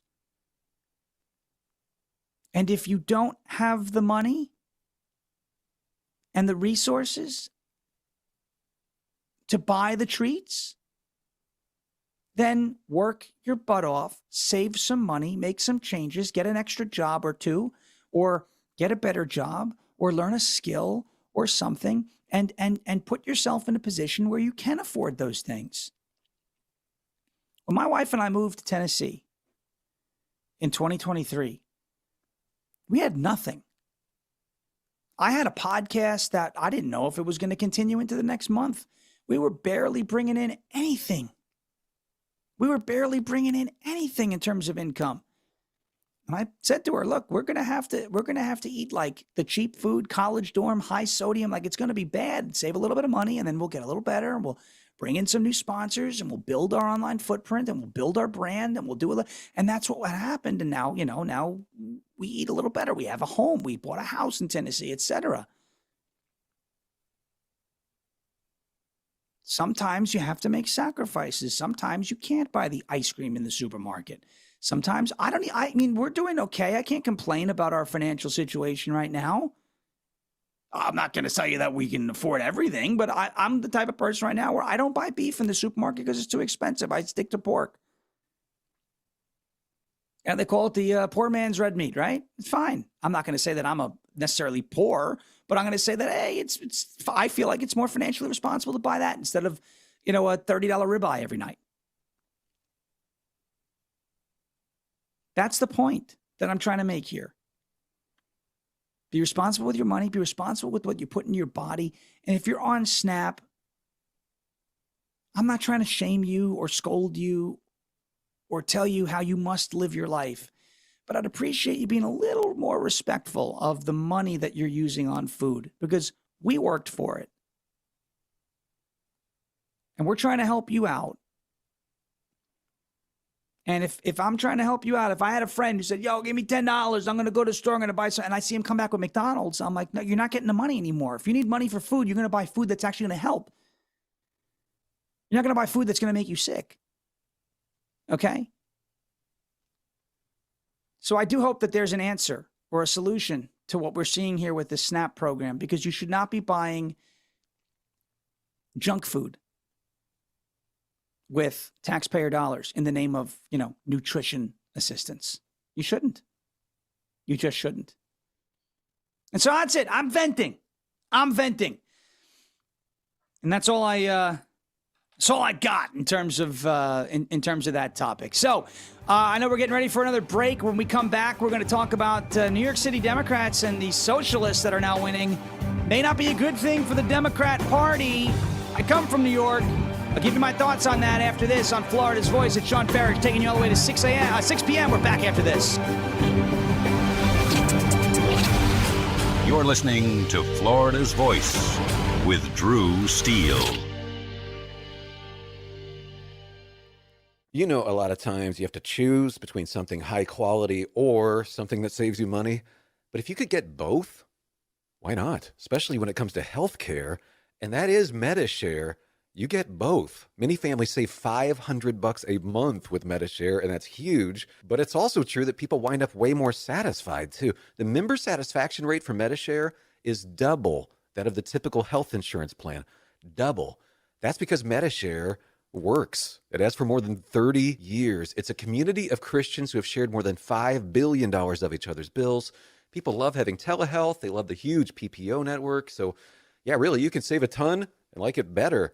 Imagine being happy with how you're taking care of your health care. So if you're self-employed or part of the gig economy, or you just want a plan you're happy with, you can call right now and get a price in 2 minutes. Here's the number. Just call 855-SHARE-40. That's 855-SHARE-40. 855-SHARE-40.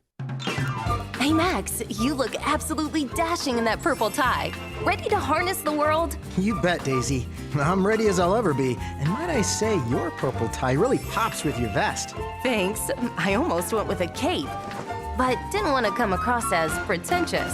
Nonsense. Anyone in our line of work should rock a cape. You might be onto something, Max. Phew, so here we go. First day on the job. We've got this, right? Right.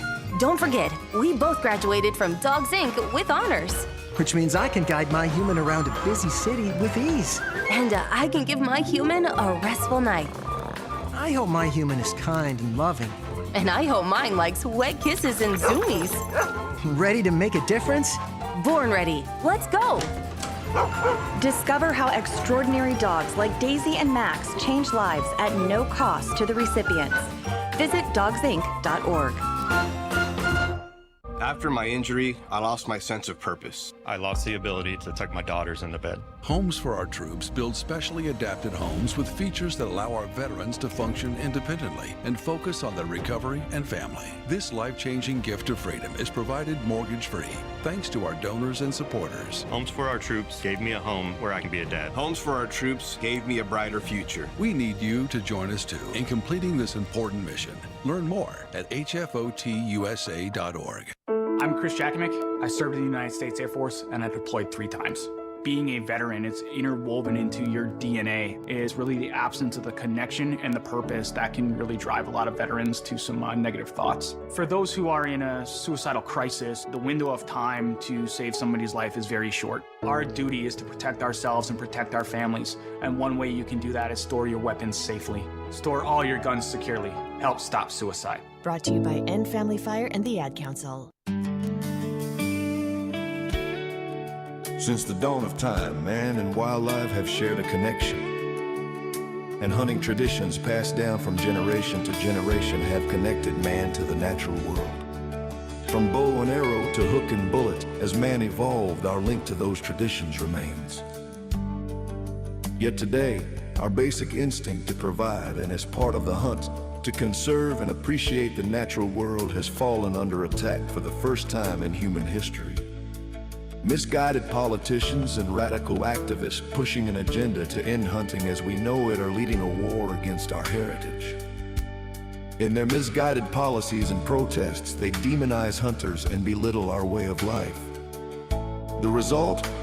Hunters leaving the sport in droves while our wildlife and ecosystems suffer the consequences as conservation funding dries up.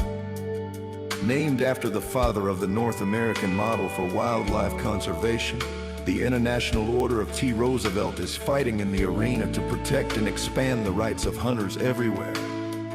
We will fight back against these forces to make sure that every American has a right to hunt, enshrined in their state constitutions. We will educate the next generation in our traditions and seek to expand accessibility so that everyone can enjoy our pastimes. And we will continue to hold true to our namesake's efforts to protect, preserve, and ensure open access to our nation's wildlands. Teddy Roosevelt's vision for American conservation defines our modern hunting and conservation system. A system upheld by the idea that conservation efforts are crucial to our hunting way of life, and that hunters are crucial to successful conservation.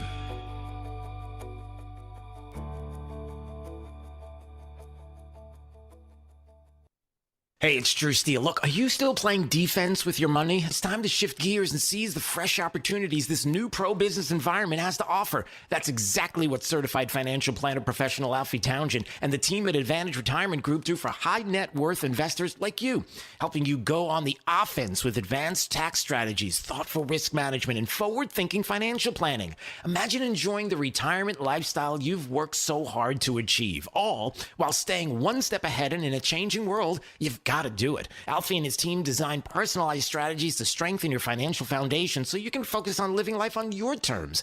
Ready to find out more? Text VISIT to 239-747-7470. Again, you can call or text 239-747-7470. Schedule your one-on-one consultation today and see how a proactive approach can help you thrive no matter what the market does next. Don't wait. Call or text VISIT to 239-747-7470 right now.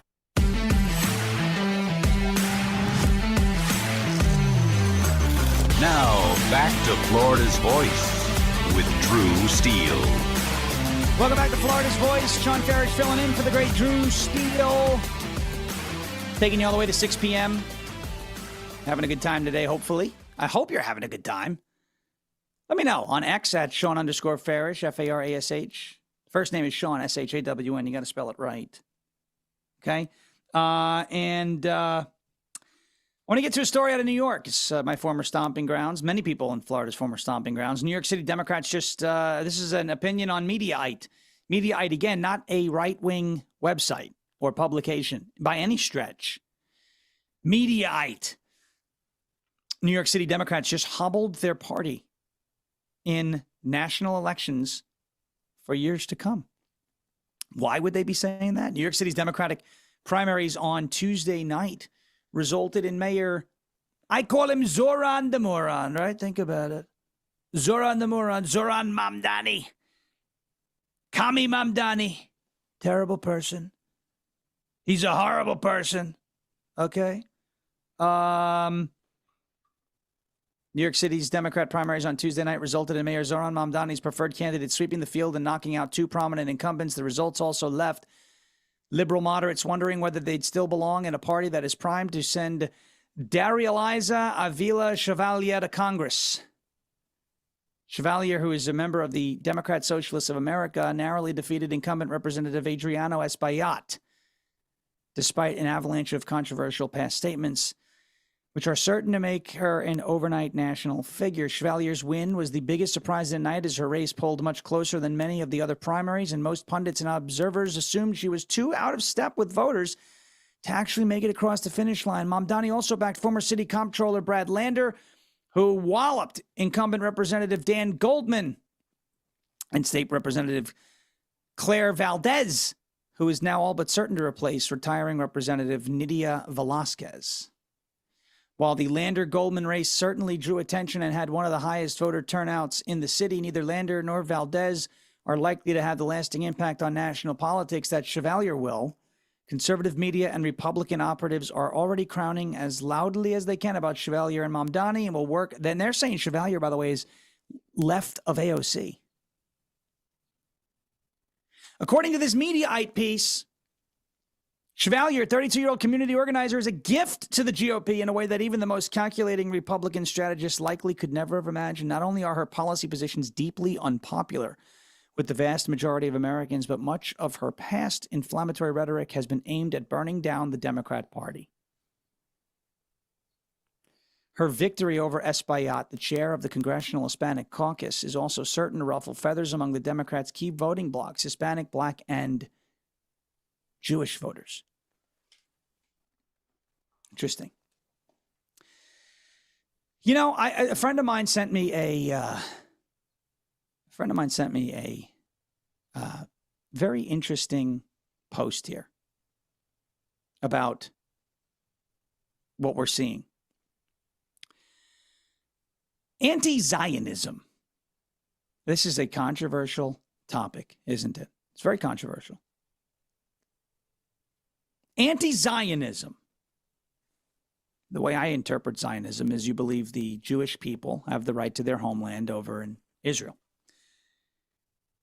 Anti-Zionism is taking over the Democrat Party, and it's attempting to take over the Republican Party. But the Republican Party, you know, we have stones, we have a spine, we have a backbone. We have the ability here to clean up our own side so that we don't wind up like the radical left. That is why what you've seen over the last, let's say, year and a half, you know, and I hear all these people, stop the infighting. Oh, it's not infighting, folks. It's not infighting. When you kill cancer in your body, it's not infighting. It is destroying a disease that is going to kill the host. That disease is firmly entrenched on the left. That disease is firmly entrenched on the left. It may be terminal. But on the right, we caught it early. And many people stood up to this toxic, just awful awful scourge that is this. It's not just anti-Zionism, and I don't like the term anti-Semitic. I think it's used too much. But whenever I get into a spat with somebody who's a supporter of, let's say, James Fishback, you know him in Florida really well, don't you? James Fishback.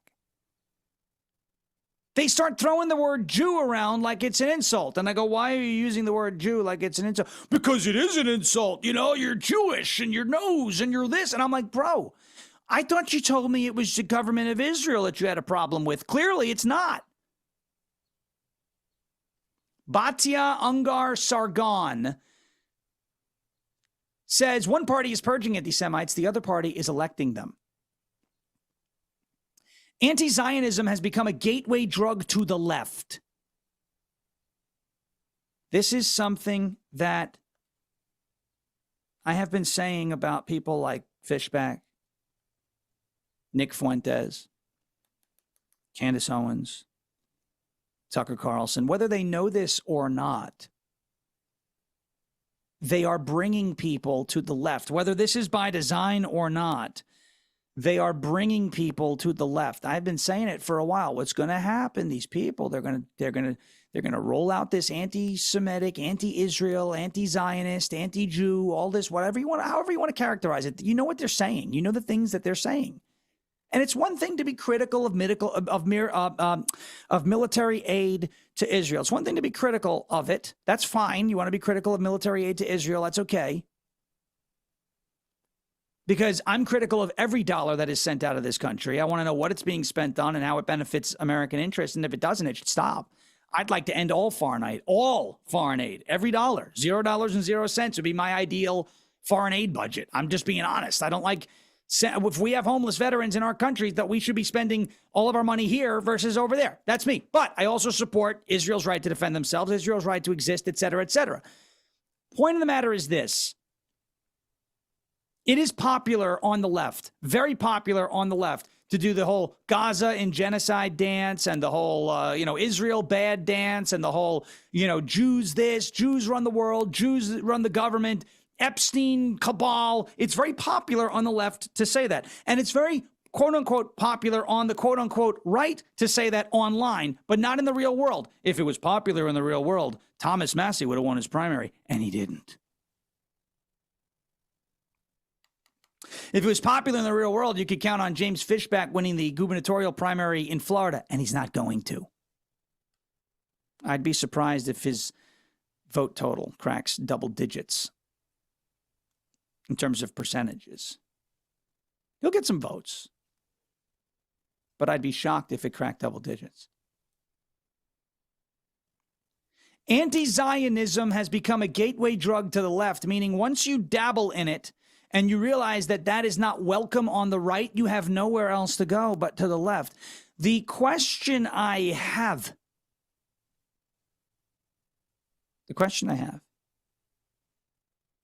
is whether or not the minority voting blocs on the left are going to stand for this. And early indications are that they're not. Daria-Liza Chevalier lost the Bronx part of the district by 30 points. That's a minority-heavy part of her district. She also lost predominantly Black and Hispanic areas. She lost lower-income areas by 10 points. She won with young voters and higher-income voters and won majority college-educated areas by 20 points. But if minorities are being turned off by the anti-Semitic, anti-Zionist, anti-Israel, anti-Jew talking points, if that is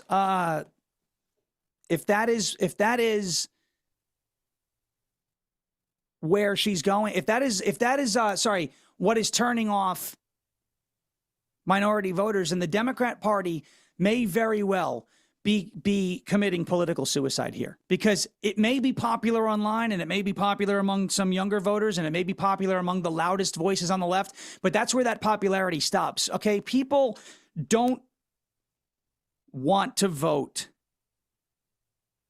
for this toxic garbage anymore. People don't want to do it. It's not an attractive platform. What's your biggest issue? Israel. Well, maybe people on the Democrat side want to. But in a national race, I don't think, or a congressional race, a federal race, a statewide race, if you're making that the focal point of your campaign and the messaging, I don't think that's going to play very well. Chevalier also raised eyebrows for her many posts on immigration, the police, and Israel, including claiming that Israel currently does not exist. Chevalier, who recently converted to Islam, also repeatedly argued for a world without borders and police. I have no nuance to add. F. Kamala Harris, she wrote in 2021 after Harris urged migrants not to come to the United States. During the campaign, she doubled down on her belief that no one should ever be deported, including violent criminals. March 2025 Pew survey found that only 16% of U.S. adults believe that no immigrants should be deported. Now, I'm going to wrap this up by saying the following. These talking points sound insane to people like us because they are insane. Because they are insane.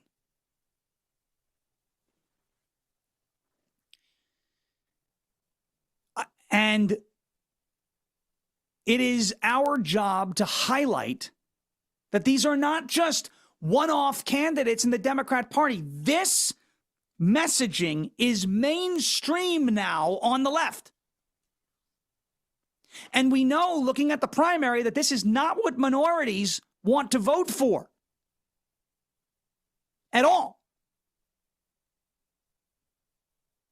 So I say this to motivate you.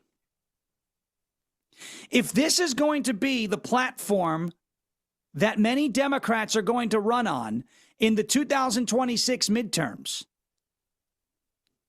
if this is going to be the platform that they're going to embrace, then these midterms are absolutely winnable for us by saying, look, Donald Trump, you may have your issues, you may have your problems, you may have your criticisms, you may not like the war in Iran, you may not like the tariffs, you may not like the way he talks about immigration, you may not like some of ISIS tactics, but this incarnation of the Democrat Party on the left, I mean, you got Graham Plattner with the Nazi tattoo. You got these people who are saying Israel doesn't exist. And they're the ones who always say Trump's a Nazi, MAGA supporters are Nazis, you're a Nazi, you're a fascist. No. This is like a modern day reincarnation of the Nazi Party in Germany. You cannot allow that to take root here in the United States. National Socialist German Workers' Party. Isn't that interesting? Socialist, huh? The left. They're comprised of socialists now. Socialists drive that party, folks. This is a serious issue. These ideas, they're testing these ideas to find out where it has a home. It does not have a home on the right. You saw that in Kentucky 4. You're going to see that in Florida with Fishback, and he's going to fail miserably against Byron Donalds and the rest of that field. But it does have a home on the left, and they're not hiding it anymore. They're not hiding it anymore. That's the point. That's the point. These midterms are winnable because they're not doing the Abigail Spanberger. We're moderates. And then they get into office and they're no longer moderates. These midterms are winnable. We can win them. We just have to show up and we have to care. Because if we don't care, you're losing your country to people like that. We'll be back on Florida's Voice. Sean Farish filling in for Drew Steele. More right after this.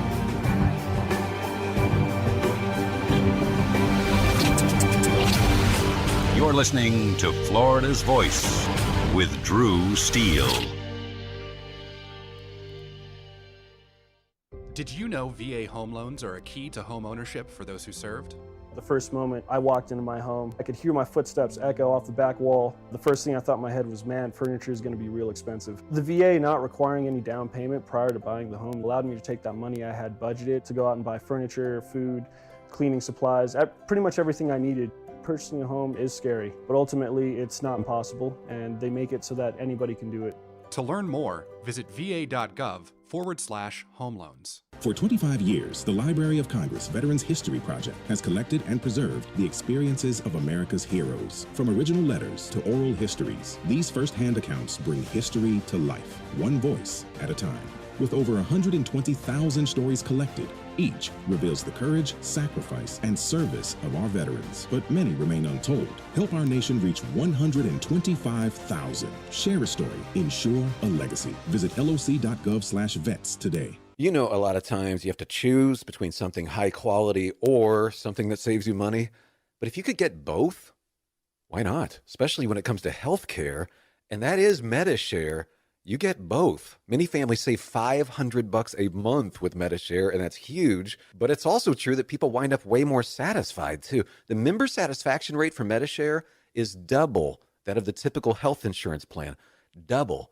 That's because MediShare works. It has for more than 30 years. It's a community of Christians who have shared more than $5 billion of each other's bills. People love having telehealth. They love the huge PPO network. So, yeah, really, you can save a ton and like it better. Imagine being happy with how you're taking care of your health care.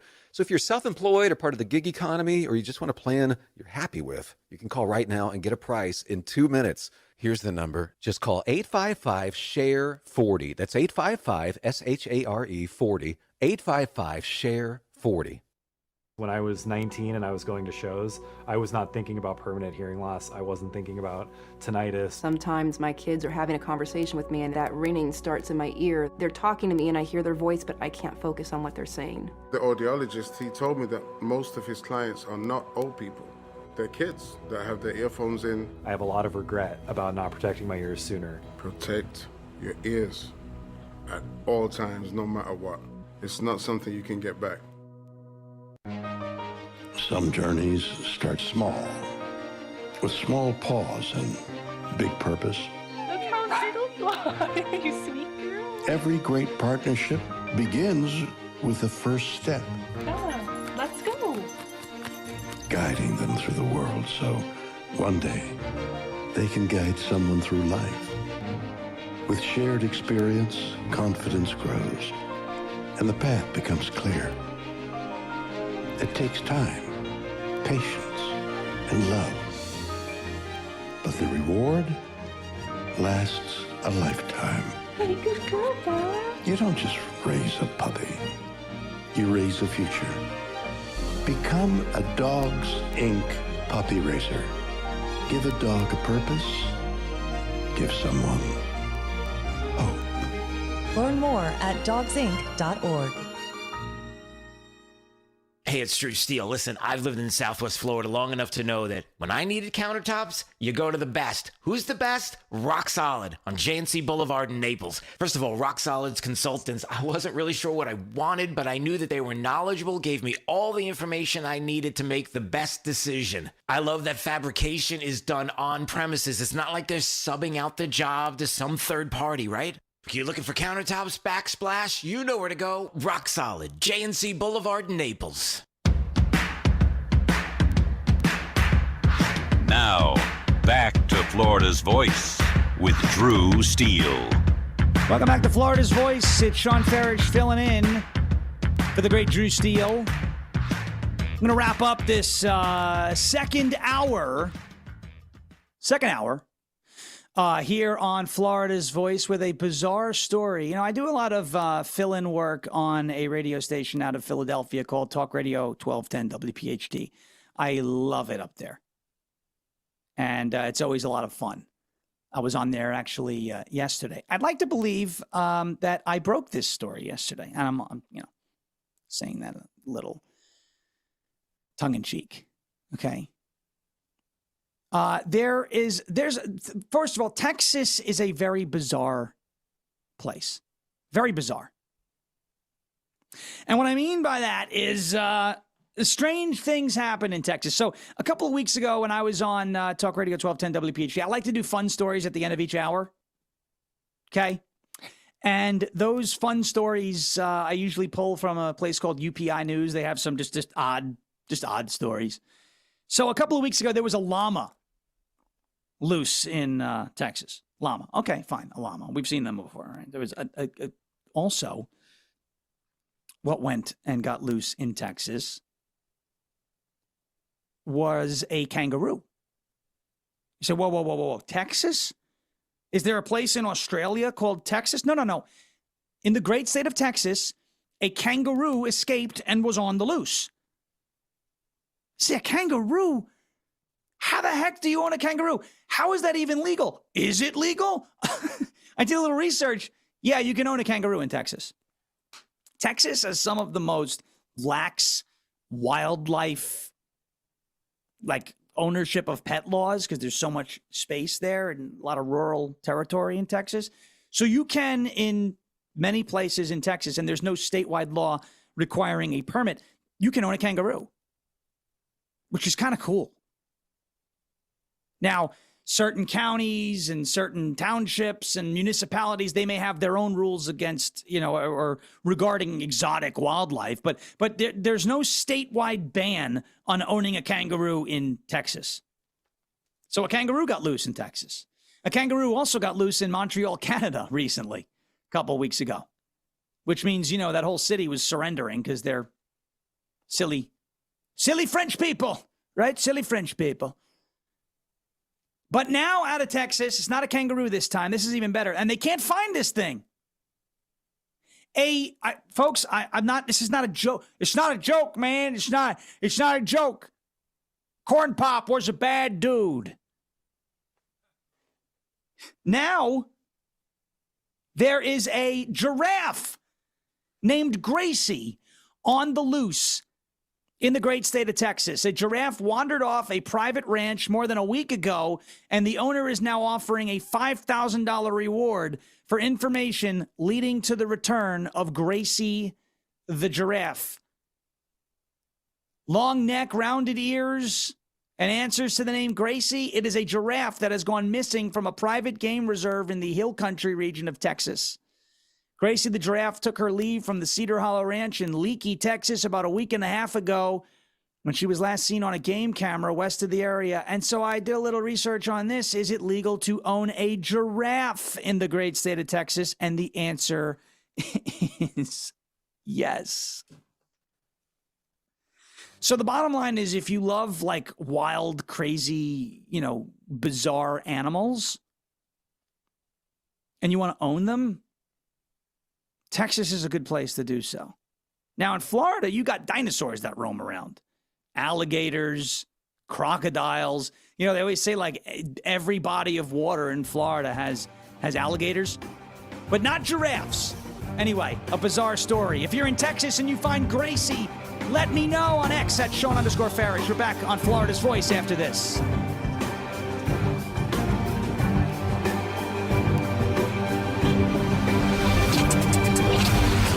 You're listening to Florida's Voice with Drew Steele. My name is Corporal Bradley Joseph Seitz. Jerry Reed. Kate Weber. These are real veterans facing a real challenge. I have PTSD. And I have PTSD. I have PTSD. Post-traumatic stress disorder can happen to anyone. I was still in a war zone in my mind. But treatment can turn your life around. Treatment has really saved my life. To learn about PTSD and how treatment can help you, call your local VA medical center or visit ptsd.va.gov. The best words to hear at the TSA security checkpoint? You're good to go. So check before you jet. Avoid delays at TSA security checkpoints by making sure you have an acceptable form of ID. That means a real ID, passport, or other acceptable forms of identification. Visit tsa.gov/ID to check the full list of acceptable IDs. Avoid travel delays by checking ID requirements, and you're good to go.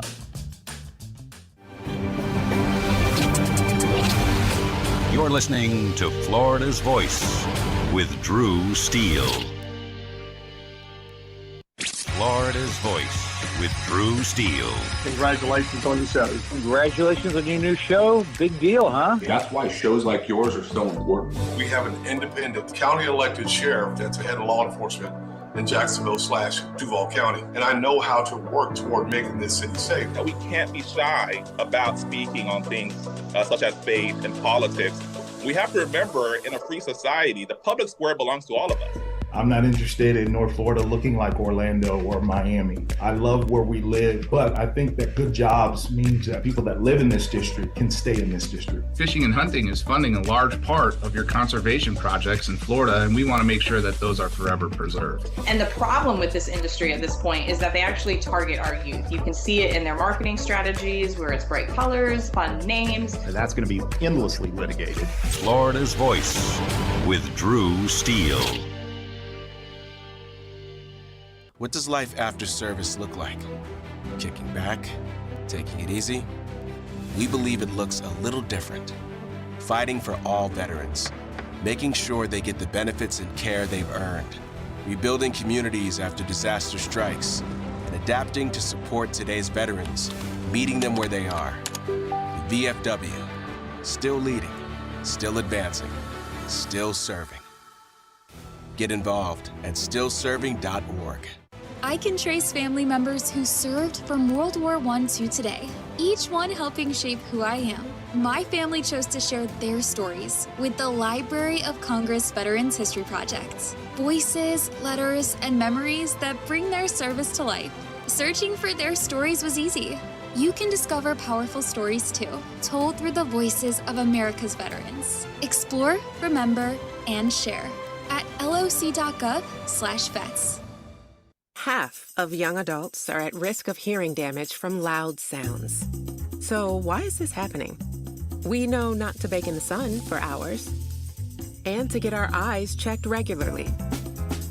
We buckle up to save lives. And we know that smoking kills. So do poor diet choices and poor life choices. But why are we so reckless with our hearing? We take hearing for granted. Hearing damage from loud sounds is permanent, but preventable. We take common sense steps for our health every day. Let's make hearing part of it.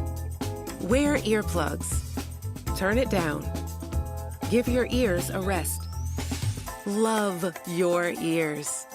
Learn more at hearinghealthfoundation.org. Keep listening. Hey, it's Drew Steele, and I have to tell you, when my wife and I talked about getting new kitchen countertops for our house, we know who to call. Rock Solid Countertops and More, 2240 JNC Boulevard in Naples. And they have been absolutely amazing. Hugo and the team are the best. The workmanship has been absolutely incredible. The install was so easy. The process was perfect. Taking everything out, bringing the new stuff in. The quartz countertop is unbelievably beautiful, and my wife is super happy, I'll tell you. You know they have the best quality and selection of marble, quartz, granite, and a one-stop shop for all of your kitchen, outdoor, and bathroom needs. I've known it for years. I've lived in Southwest Florida 40 years. There was really only one place I was going to go. It's Rock Solid Countertops and More. I would suggest you give them a call, 596-7676. They're at 2240 JNC Boulevard in Naples. Find out what they can do for you. Countertops, cabinets, plantation shutters, they do it all. Rock Solid Countertops and More. The other day, a man called saying my electric was way past due. He threatened to turn off my power if I didn't buy a gift card to pay the bill. I said, look, fella, I wasn't born yesterday. Gift cards are for gifts, not for paying bills, and I'm sure as heck not buying you a gift. So I hung up on the crook, and my lights never went out. Know the signs of scams and leave scammers in the dust. If someone asks for a gift card as payment, it's likely a scam. A public service message from the Better Business Bureau. We all have someone we love, like the favorite lyric in our favorite song. You can't imagine life without them. Cancer screening tests can help keep the person you love around longer by detecting changes before cancer develops, or catch it early when it may be easier to treat. And many tests are available for free or are covered by insurance. It's time to sound like a broken record. Tell all your friends and family, I love you. Get screened. Visit cancer.org/getscreened to learn more. You know, a lot of times you have to choose between something high quality or something that saves you money. But if you could get both, why not? Especially when it comes to healthcare, and that is MediShare. You get both. Many families save $500 a month with MediShare, and that's huge. But it's also true that people wind up way more satisfied, too. The member satisfaction rate for MediShare is double that of the typical health insurance plan. Double. That's because MediShare works. It has for more than 30 years. It's a community of Christians who have shared more than $5 billion of each other's bills. People love having telehealth. They love the huge PPO network. So, yeah, really, you can save a ton and like it better. Imagine being happy with how you're taking care of your health care. So if you're self-employed or part of the gig economy, or you just want a plan you're happy with, you can call right now and get a price in 2 minutes. Here's the number. Just call 855-SHARE-40. That's 855-SHARE-40. 855-SHARE-40. Thank you for waking us all up out here. For all you do. Thank you for giving us the voice. For being out there helping keep the constitutional republic. I want to thank you for your support for veterans in the military. Educating us. Standing up for conservatism. Giving us the truth. Florida's Voice with Drew Steele. Welcome back to Florida's Voice. It's John Farish filling in for the great Drew Steele. And we are rolling here on a Wednesday afternoon, 5:06, hour 3. We'll have a special guest at 5:35. Y'all probably like hearing from him. There is some pretty good news here on the deportation front, the immigration front. So let me start with something I talked about a little earlier in the week. And that was a report from the Department of Homeland Security about deportations under the Trump administration. I hear a lot about people upset with the pace of deportations. I hear a lot about it, right? The pace of deportations. Why aren't all the illegals gone yet? Why aren't we not deporting people? Well, there's a number of reasons why. Number one, if you think there are 10, 20, 30, 40 million illegal aliens in this country, you can't just wave a magic wand and say, hocus pocus, you're gone, right? You can't do that. You can't do that. And if that is the case, right, and there are tens of millions of illegal aliens in this country, then it's going to take, and they're not all just going to voluntarily come out of the woodwork and say, it's me, I'm here illegally, take me away. Right? They're going to try and stay here and stay on whatever programs they're on and get whatever housing they're getting and work whatever job they're working, and, you know, because they don't want to go back to their other country. It's the reason why they came here. It's the greatest country on earth, right? This country's racist, this country's this, country's that. Why does everyone want to come here, especially sneak in? So here's a report from the Department of Homeland Security. They're saying a record high number of deportations have occurred under the Trump administration. Deportations are at a record high, according to DHS, which is warning illegal aliens to self-deport or risk being arrested. Now, I want to be very clear on where I stand on deportations and where I stand on illegal immigration. I am a hardliner on this topic, and I have zero wiggle room on this topic. Some people disagree with me. Some people say it's not nuanced enough. Some people say, oh, yeah, but what about these people? What about those people? I say, if you came into this country illegally, you broke the law. Therefore, you're already a criminal. Doesn't matter what you do after the fact. You broke the law when you came into this country illegally. You broke the law. That makes you a criminal. So my view is every illegal, and this is very important to understand the way I'm saying this, every illegal alien who came into this country illegally is a criminal. In other words, the crime they committed was illegally entering the country. A visa overstay is a civil violation. That's still an illegal alien, but it's not somebody who actually illegally entered, if that makes sense. They're now illegally staying, but they didn't illegally enter, if that makes sense. So let's just focus on the folks who came into the country illegally. That's the crime they committed right off the bat. Now, 100% of illegal aliens who came into the country illegally are criminals. That's where I am. That's my stance. You could agree. You could disagree. The law seems to agree with what I'm saying, though. There are laws on the books that say if you come into the country illegally, that's a crime. First time, it's a misdemeanor. Second time, it's a felony. Okay? Now, there has to be consequences for breaking the law. Laws only matter if they're enforced. Right? If you have laws, but you don't enforce them, then you don't actually have laws. For example, I'll do something this is a simple example. If there were no legal consequences for me, let's say, not paying taxes, and I pay my taxes, but I'm saying if I didn't, or if I didn't want to, and there were no legal consequences for not paying them, I wouldn't pay them. What? No, I wouldn't pay him. If the law says I have to pay my taxes, but there's no consequences for breaking the law, I'm not paying taxes. I'm not going to do it. Here's an even simpler example. Speeding tickets. I tend to get those frequently. I don't like speed limits. I drive fast. I want to get to where I'm going. Okay. If there was no consequences for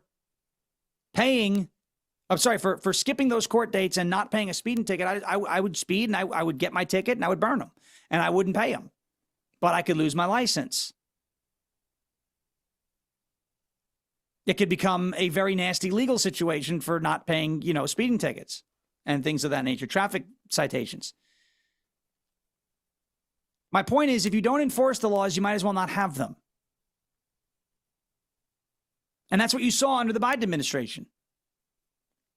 You saw tens of millions of people breaking the law, but the law wasn't enforced, so they didn't really exist, the laws. Now the laws are being enforced, and now people have a problem with it. Well, these were congressionally passed laws. You have to follow them. If you don't, there are consequences. It's not hard.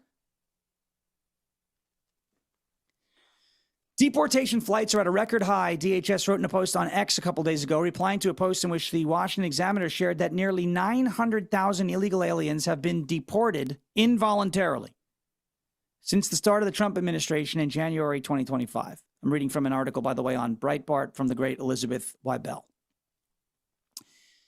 DHS added that the American people gave the Trump administration a mandate to arrest and remove criminal illegal aliens, adding that under President Donald Trump and the Department of Homeland Security Secretary Mark Wayne Mullen, the agency would continue to deliver.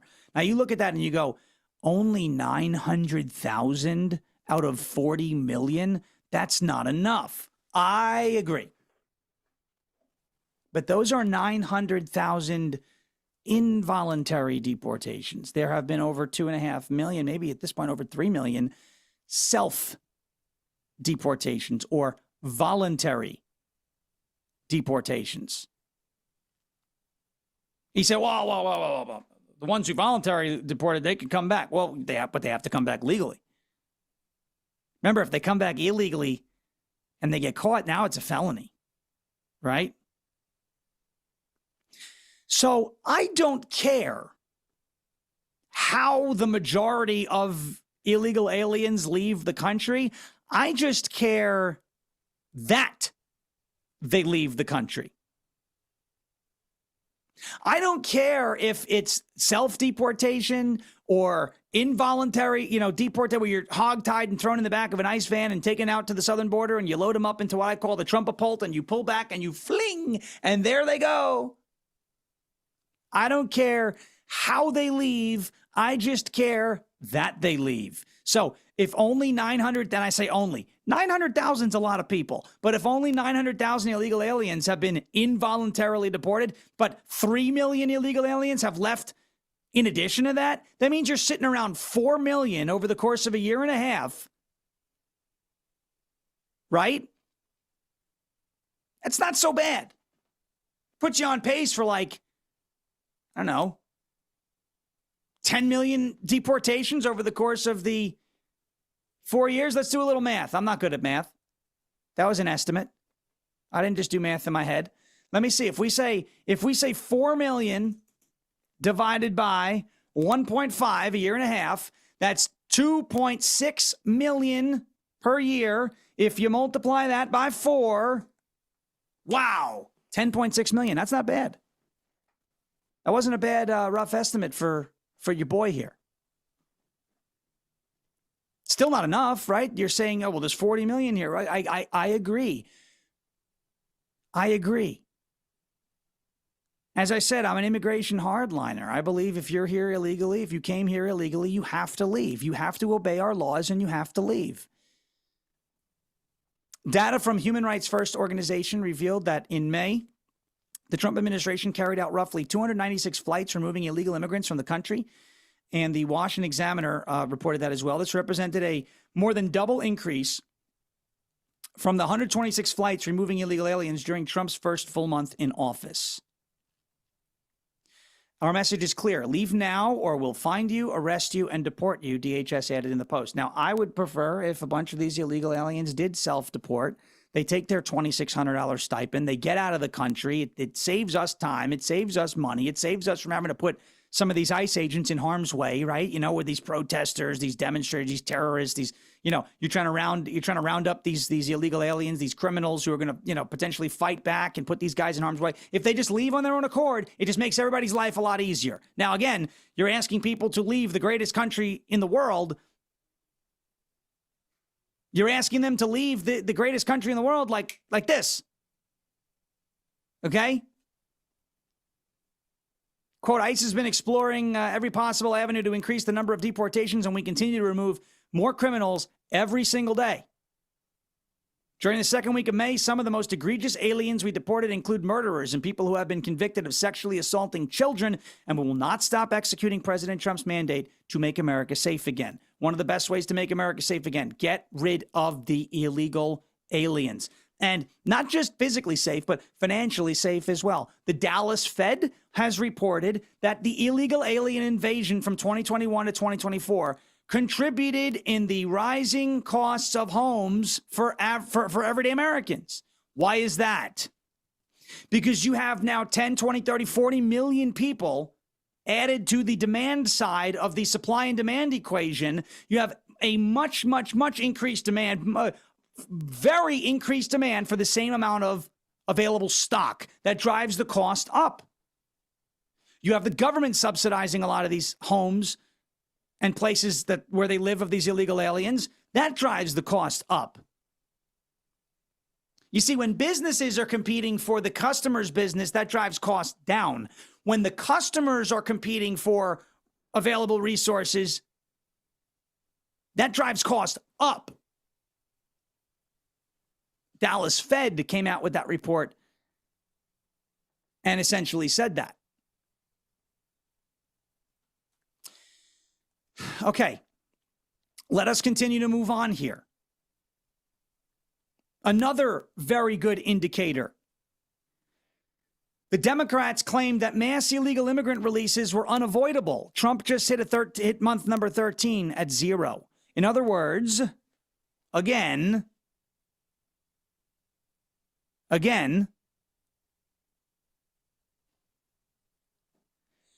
if an illegal alien comes into the country under the Biden administration and they are encountered by Customs and Border Protection down on the border, what was happening is they were being apprehended, processed, and then released into the country saying, all right, here's your court date. Show up when you want. You think these people are going to show up?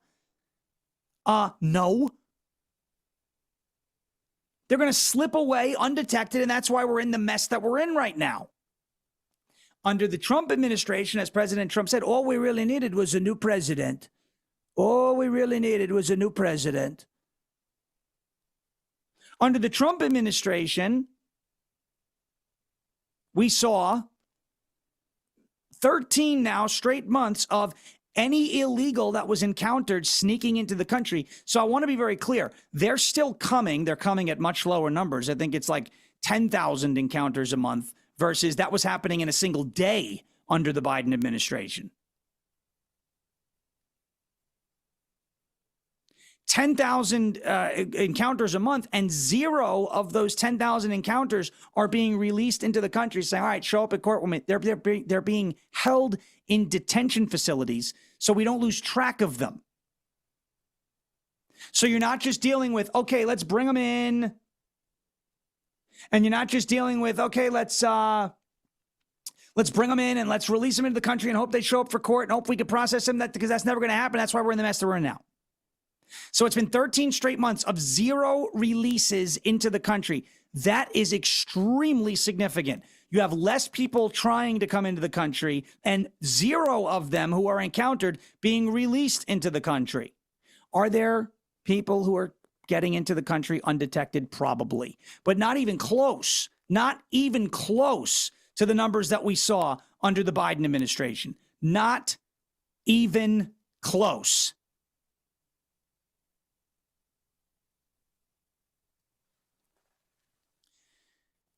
The best news that I can give you, is this, and this is from, again, CNN. The courts finally got one right. Trump's effort to expand speedy deportations of migrants can proceed, according to an appeals court. This broke yesterday. A federal appeals court handed President Donald Trump a significant win in the mass deportation efforts with a ruling yesterday, reviving the administration's move to speed up deportations of undocumented immigrants. This is from CNN, illegal aliens in the United States. The ruling from the United States D.C. Court of Appeals allows the Trump administration to cast a wider net over who is subject to the fast-track deportation procedure known as expedited removal, which allows immigration authorities to remove an individual from the country without a hearing before an immigration judge. This decision allows the administration to move forward with its plan to quickly deport illegal aliens who are residing in the United States and can't prove that they've lived here continuously for 2 years or more. So you can have an illegal who snuck into the country in 22. It's been 4 years, but they can't prove that they've been here for 2+ years. They can be removed immediately without a hearing. And this whole thing gets back to one of the themes that I was mentioning at the beginning of the show today. Removing the incentive to commit bad behavior. Under the Biden regime, under the Biden administration, bad behavior, unlawful behavior was incentivized. Incentivized. Let's look at the border, for example. If you showed up on the southern border, you crossed into the country illegally, you were apprehended by CBP, you were released into the country, and you got away scot-free. You broke the law and you got away scot-free.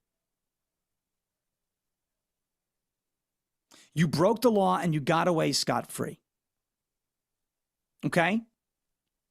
So it's a message sent to the other illegals who are trying to sneak into the country saying, hey, if you sneak in and you get caught, it's okay, because they're just going to release you into some state somewhere and you don't have to show up for court and they're never going to find you. So you might as well do it anyway.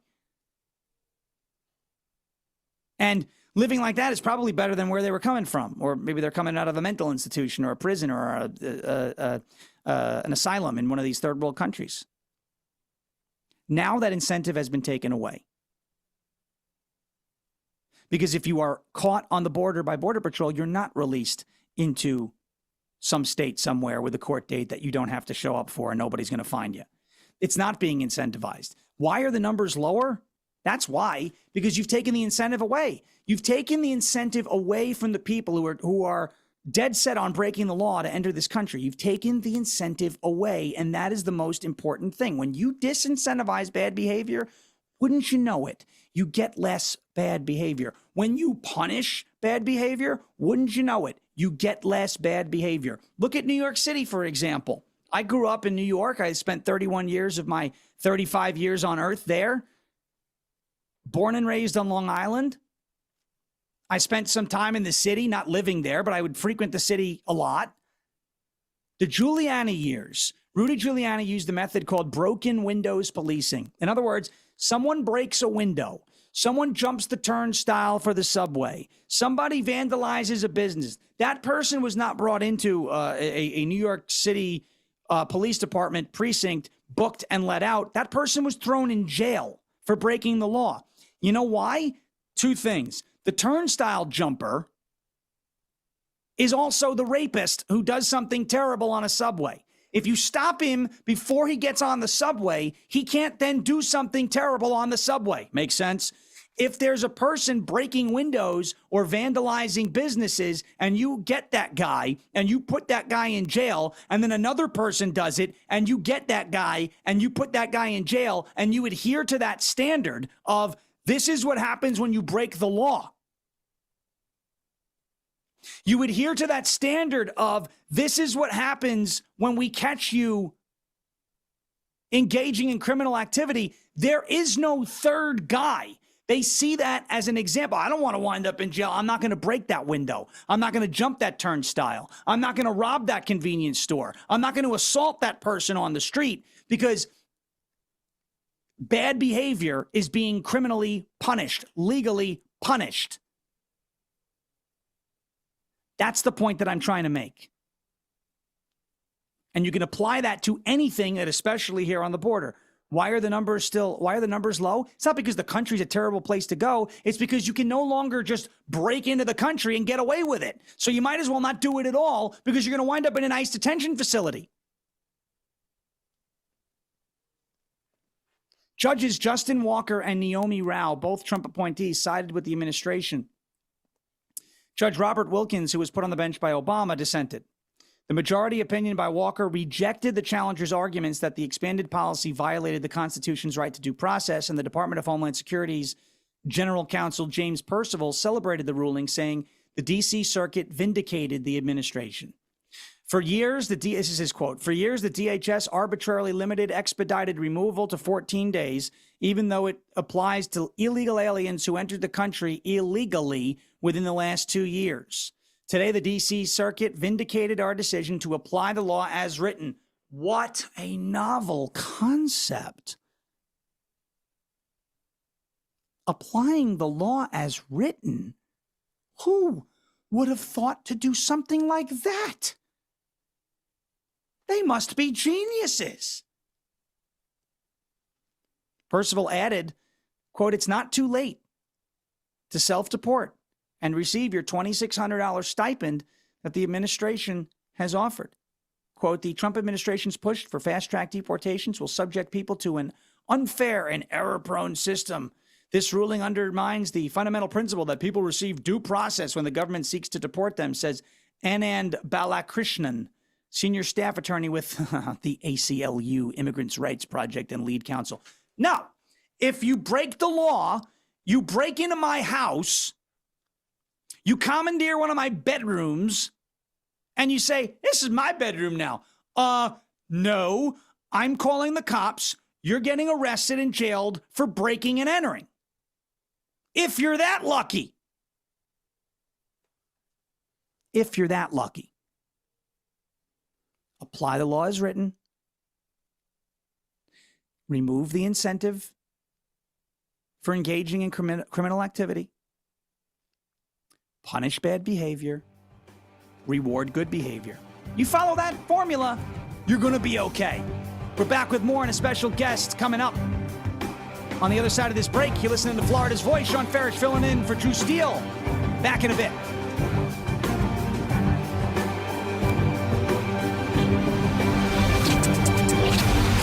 You're listening to Florida's Voice with Drew Steele. You know, a lot of times you have to choose between something high quality or something that saves you money. But if you could get both, why not? Especially when it comes to health care, and that is MediShare. You get both. Many families save $500 a month with MediShare, and that's huge. But it's also true that people wind up way more satisfied, too. The member satisfaction rate for MediShare is double that of the typical health insurance plan. Double.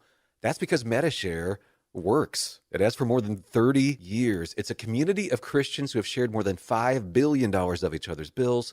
People love having telehealth. They love the huge PPO network. So, yeah, really, you can save a ton and like it better. Imagine being happy with how you're taking care of your health care. So if you're self-employed or part of the gig economy, or you just want a plan you're happy with, you can call right now and get a price in 2 minutes. Here's the number. Just call 855-SHARE-40. That's 855-SHARE-40. 855-SHARE-40. Hey, Max, you look absolutely dashing in that purple tie. Ready to harness the world? You bet, Daisy. I'm ready as I'll ever be. And might I say, your purple tie really pops with your vest. Thanks. I almost went with a cape, but didn't want to come across as pretentious. Nonsense. Anyone in our line of work should rock a cape. You might be onto something, Max. Phew, so here we go. First day on the job. We've got this, right? Right. Don't forget, we both graduated from Dogs Inc. with honors.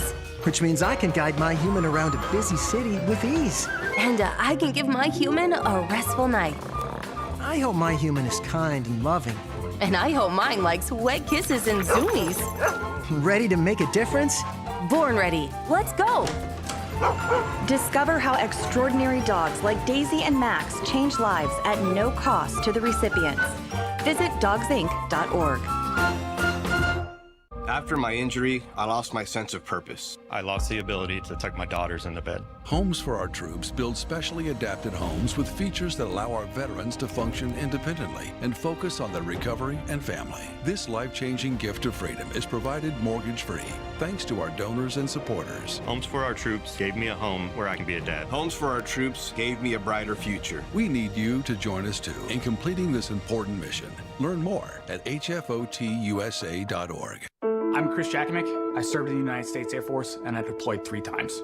Being a veteran, it's interwoven into your DNA. It is really the absence of the connection and the purpose that can really drive a lot of veterans to some negative thoughts. For those who are in a suicidal crisis, the window of time to save somebody's life is very short. Our duty is to protect ourselves and protect our families. And one way you can do that is store your weapons safely. Store all your guns securely. Help stop suicide. Brought to you by End Family Fire and the Ad Council. Since the dawn of time, man and wildlife have shared a connection.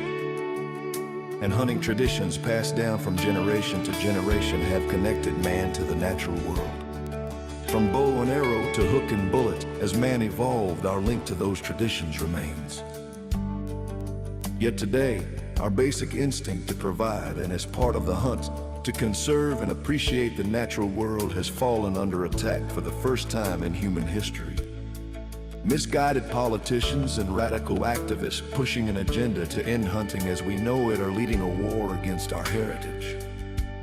In their misguided policies and protests, they demonize hunters and belittle our way of life. The result? Hunters leaving the sport in droves while our wildlife and ecosystems suffer the consequences as conservation funding dries up. Named after the father of the North American model for wildlife conservation, the International Order of T. Roosevelt is fighting in the arena to protect and expand the rights of hunters everywhere. We will fight back against these forces to make sure that every American has a right to hunt, enshrined in their state constitutions. We will educate the next generation in our traditions and seek to expand accessibility so that everyone can enjoy our pastimes. And we will continue to hold true to our namesake's efforts to protect, preserve, and ensure open access to our nation's wildlands. Teddy Roosevelt's vision for American conservation defines our modern hunting and conservation system. A system upheld by the idea that conservation efforts are crucial to our hunting way of life, and that hunters are crucial to successful conservation.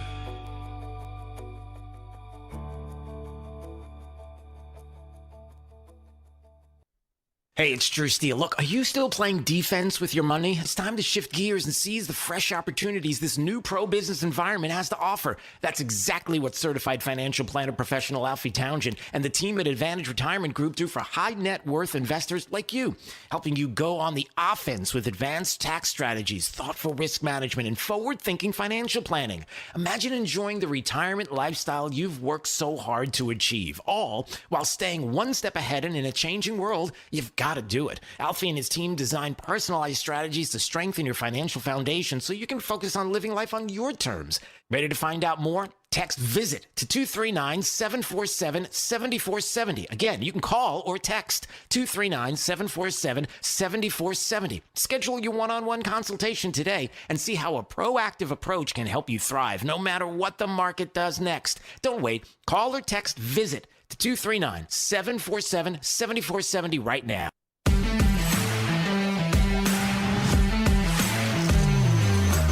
Now, back to Florida's Voice with Drew Steele.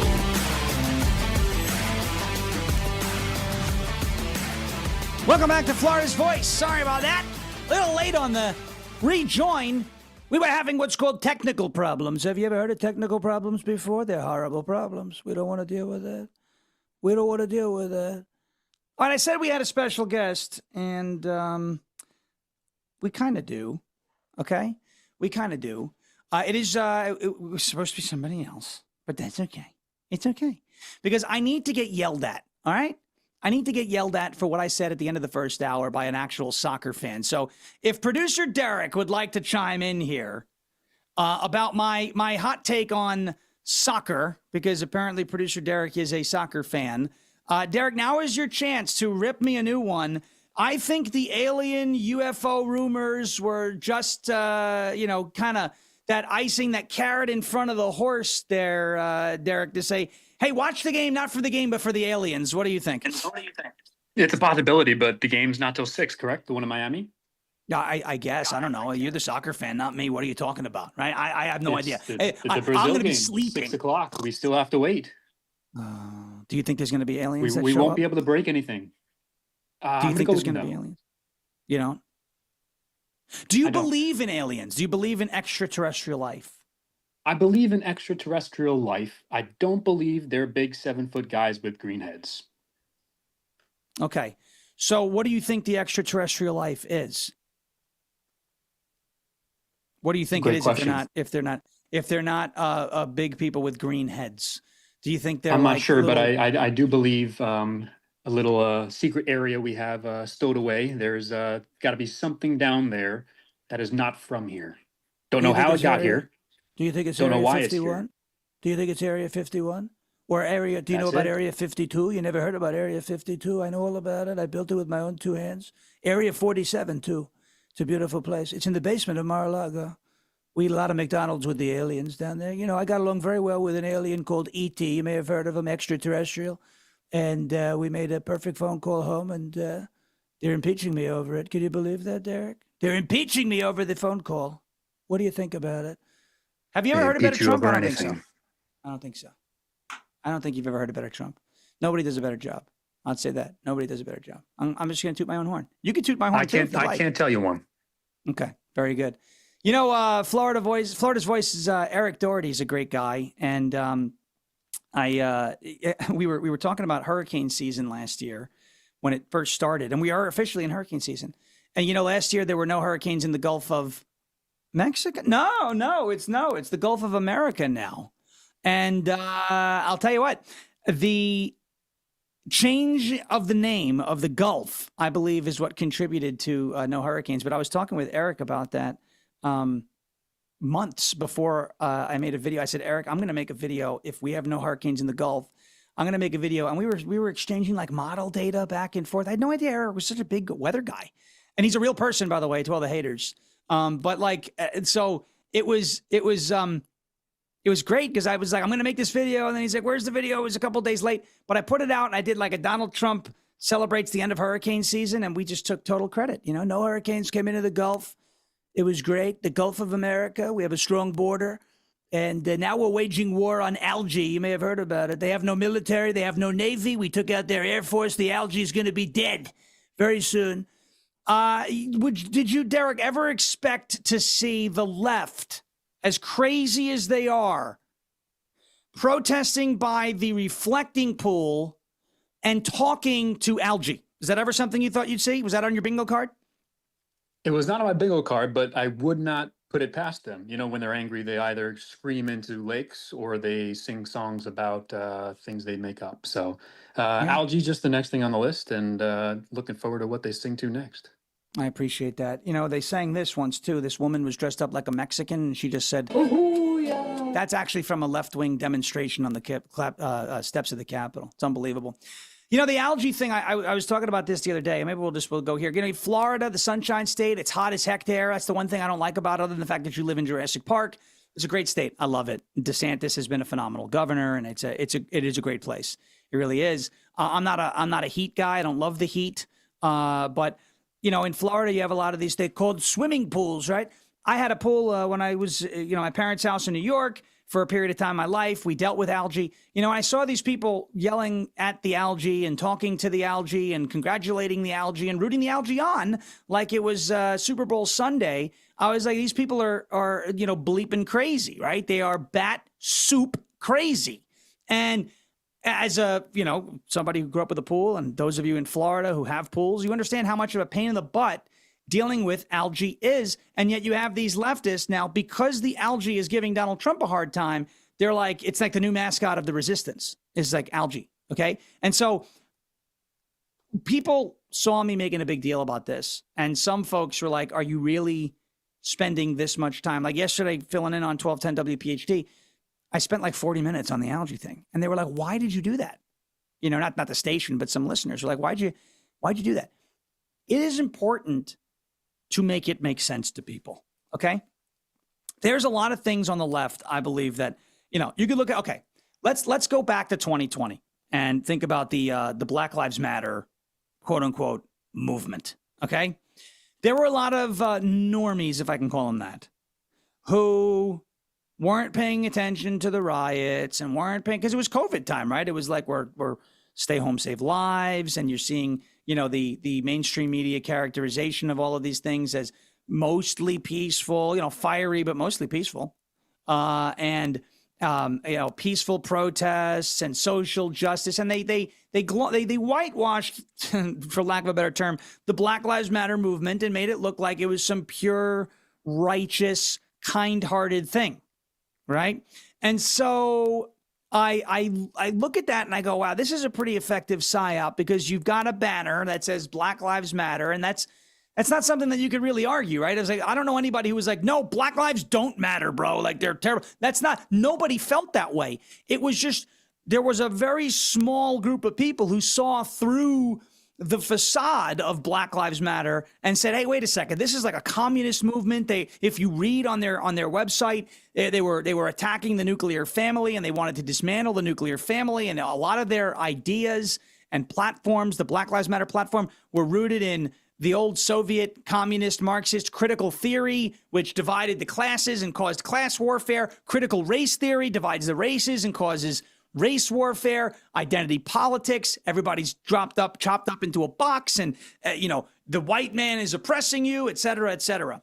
But the Black Lives Matter, quote unquote, movement or banner, at least that message, those three words, take all of that stuff that I just talked about and just hang it out, outside for a second.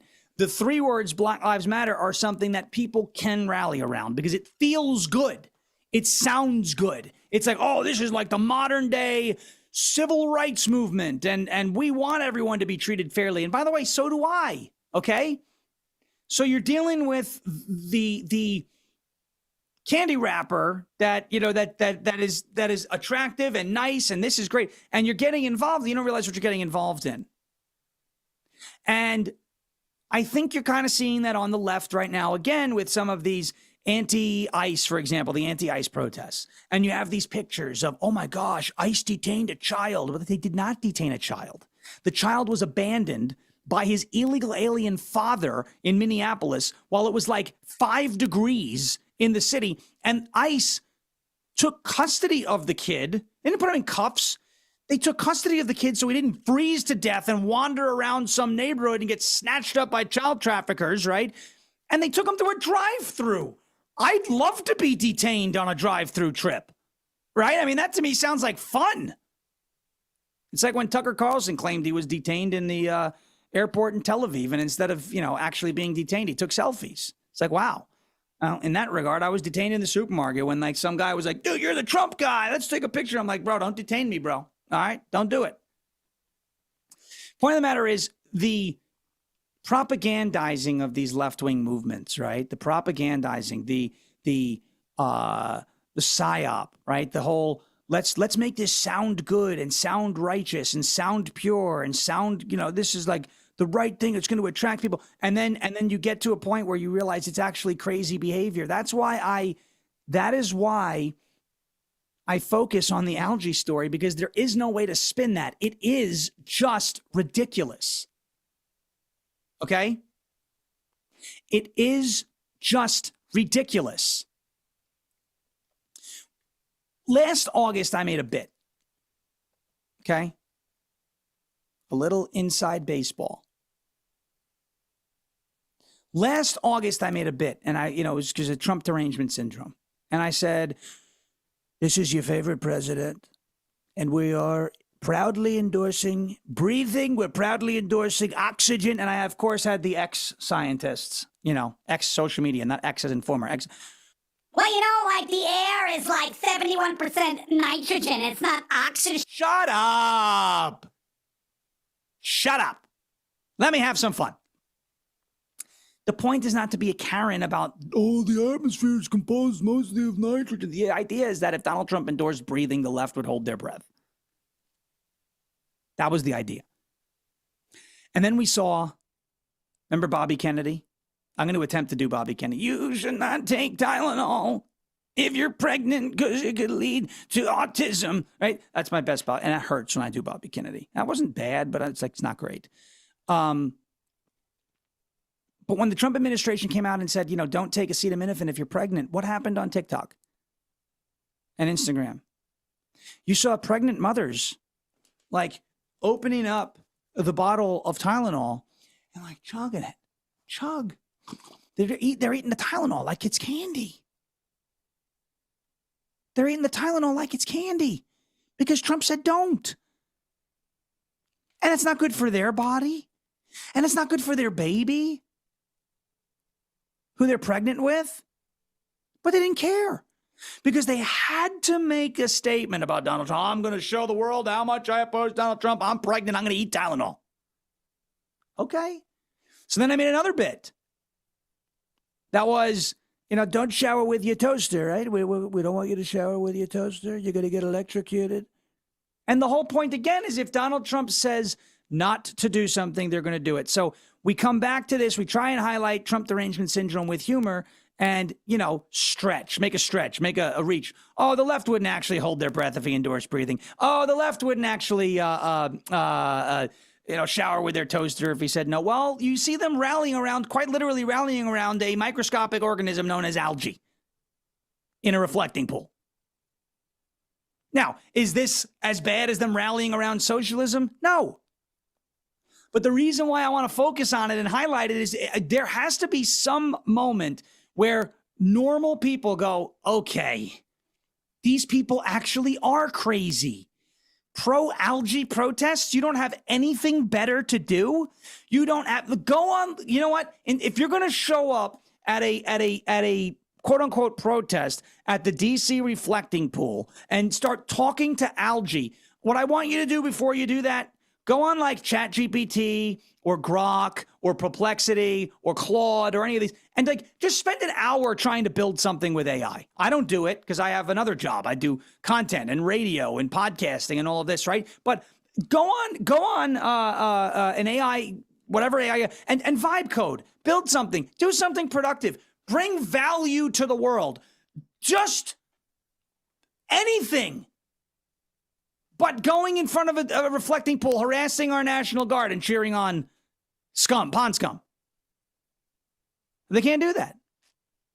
And so I spend a lot of time on this algae thing because I think it's a perfect way to make it make sense to normal people who are like, no, the left, they have a point with ICE and they have a point with, deportations and they have a point with the tariffs and they have a point with the Iran war. And I go, so do they have a point with algae too? No. Okay, do you realize that everything the left rallies around, it's just as crazy as that? It's just not as crazy at face value, right? At the top, at the surface level. You have to go deeper into the anti-ICE protests and those movements to find the crazy. Because they're disguising it better. There's no disguising you're crazy when you're rallying in support of algae in a reflecting pool. These people are nuts. All right. We're going to take a quick break. We'll be back on the other side to wrap up the third and final hour. Sean Farish filling in for Drew Steele on Florida's Voice. Back after this.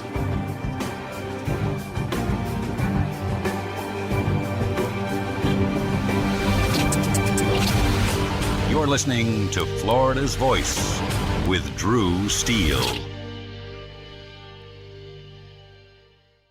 Did you know VA home loans are a key to home ownership for those who served?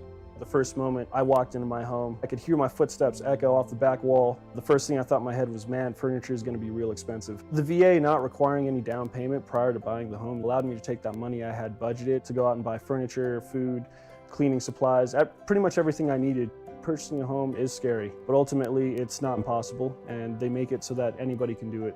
To learn more, visit va.gov/home loans. For 25 years, the Library of Congress Veterans History Project has collected and preserved the experiences of America's heroes. From original letters to oral histories, these first-hand accounts bring history to life, one voice at a time. With over 120,000 stories collected, each reveals the courage, sacrifice, and service of our veterans, but many remain untold. Help our nation reach 125,000. Share a story. Ensure a legacy. Visit loc.gov/vets today. You know, a lot of times you have to choose between something high quality or something that saves you money. But if you could get both, why not? Especially when it comes to health care, and that is MediShare.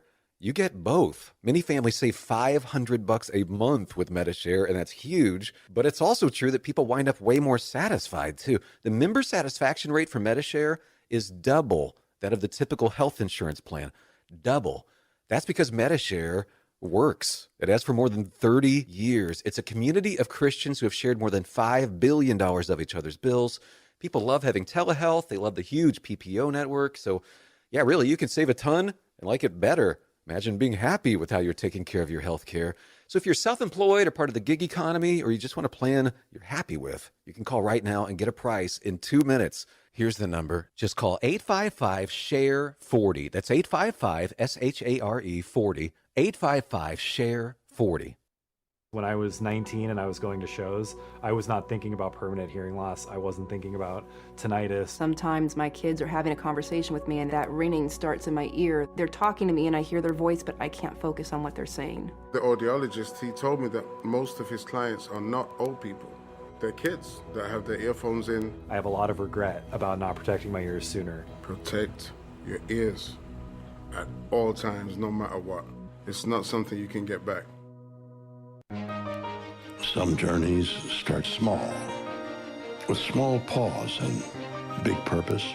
Look how little you are, you sweet girl. Every great partnership begins with the first step. Yeah, let's go. Guiding them through the world so one day they can guide someone through life. With shared experience, confidence grows, and the path becomes clear. It takes time, patience, and love. But the reward lasts a lifetime. Hey, good girl, Bob. You don't just raise a puppy. You raise a future. Become a Dogs Inc. puppy raiser. Give a dog a purpose. Give someone hope. Learn more at dogsinc.org. Hey, it's Drew Steele. Listen, I've lived in Southwest Florida long enough to know that when I needed countertops, you go to the best. Who's the best? Rock Solid on JNC Boulevard in Naples. First of all, Rock Solid's consultants, I wasn't really sure what I wanted, but I knew that they were knowledgeable, gave me all the information I needed to make the best decision. I love that fabrication is done on premises. It's not like they're subbing out the job to some third party, right? If you're looking for countertops, backsplash, you know where to go. Rock Solid, JNC Boulevard in Naples. Now, back to Florida's Voice with Drew Steele. Welcome back to Florida's Voice. It's Sean Farish filling in for the great Drew Steele. It's been a 3-hour show today, and it has gone by in the blink of an eye. They say time flies when you're having fun. And, you know, I had a lot of fun today. I hope you did too, listening. And, you know, we had Ali Triolo, the RNC election integrity communications director with great input in the first hour. And I would encourage you to go back and listen to that segment. She gives you some insight on the potential RNC versus Watson key Supreme Court ruling. And I do think there's a chance, a pretty good chance that ruling goes our way. And that could mean that election day means election day for mail-in voting. So we'll see. Final quick little story. We're going to have a little fun here. The great Eric Doherty, go ahead. He posted this on X just now. President Trump took a question in the Oval Office. The question was, a new UK prime minister will be installed soon. Do you want to be the first person on his list to visit the country? And Trump said, no. I mean, why? Who cares? It's Europe. Europe's a bunch of, can I say wanker? That's what they say over there. It's a stupid term. You know, do you hear the story about, there's one more thing. The story, the World Cup travelers that have come to the United States, these World Cup travelers fell in love from Europe and some of these other countries, fell in love with ranch dressing. I don't know if you guys and gals who are listening and watching saw this on social media, but TSA actually had to make a post about these travelers with the ranch dressing. Because, you can't bring bottles that big, the ranch dressing bottles that big, onto airplanes. It's, you have to check it. Well, because Europeans are very silly people. Very silly people. They were apparently now just chugging the ranch, a la Chris Christie, at the TSA checkpoints, instead of just, I don't know, packing it in their bag or having it checked by they were chugging, they were guzzling the ranch. So like the TSA wrote a post that says, you don't need to chug the ranch dressing. You could just check it. The airline will check it for you. Like you may have to pay a little bit, but like chugging the ranch, why don't you just check it or throw it away and then like order some on Amazon and it'll get delivered to you in Europe. I'm sorry. I thought like the Europeans are supposed to be like these pinky in the air. We are sophisticated. Bro, you're chugging ranch dressing in an airport. Like, I don't think that's very highbrow of you to do that. These Europeans. So silly. But hey, if you're in our country and you're watching the World Cup, I do hope you enjoy yourself. I hope you enjoy the game that you love out there. If you're from Europe, coming to the United States to watch it. But you best behave yourself while you're here. And don't bring any of your Ebola if you're coming from some of those other countries either, because I don't want to deal with it. Special thank you, Producer Derek. Thank you. Drew Steele, thank you so much for allowing me to fill in here. Brendan Leslie, thank you so much for the opportunity to fill in here on Florida's Voice. It has been a blast. I hope to do it again soon. I hope to see you and hear you, and you guys can see and hear me. Unless you didn't like it, then let them know. Let Brendan, let them know. This guy was awful. Don't bring him back. Now, I hope you enjoyed yourselves, and if you want more of that, you can catch my show, 10 a.m. Eastern Time, rumble.com/LFATV. The website is Farish Media, FARASH media.com, and you can sign up for the email list. The show is Ungoverned. Anywhere you get your podcasts, search Ungoverned. Greatly appreciate it. Have a great rest of your day. We'll see you next time. God bless you. God bless America. And thank you for your attention to this matter.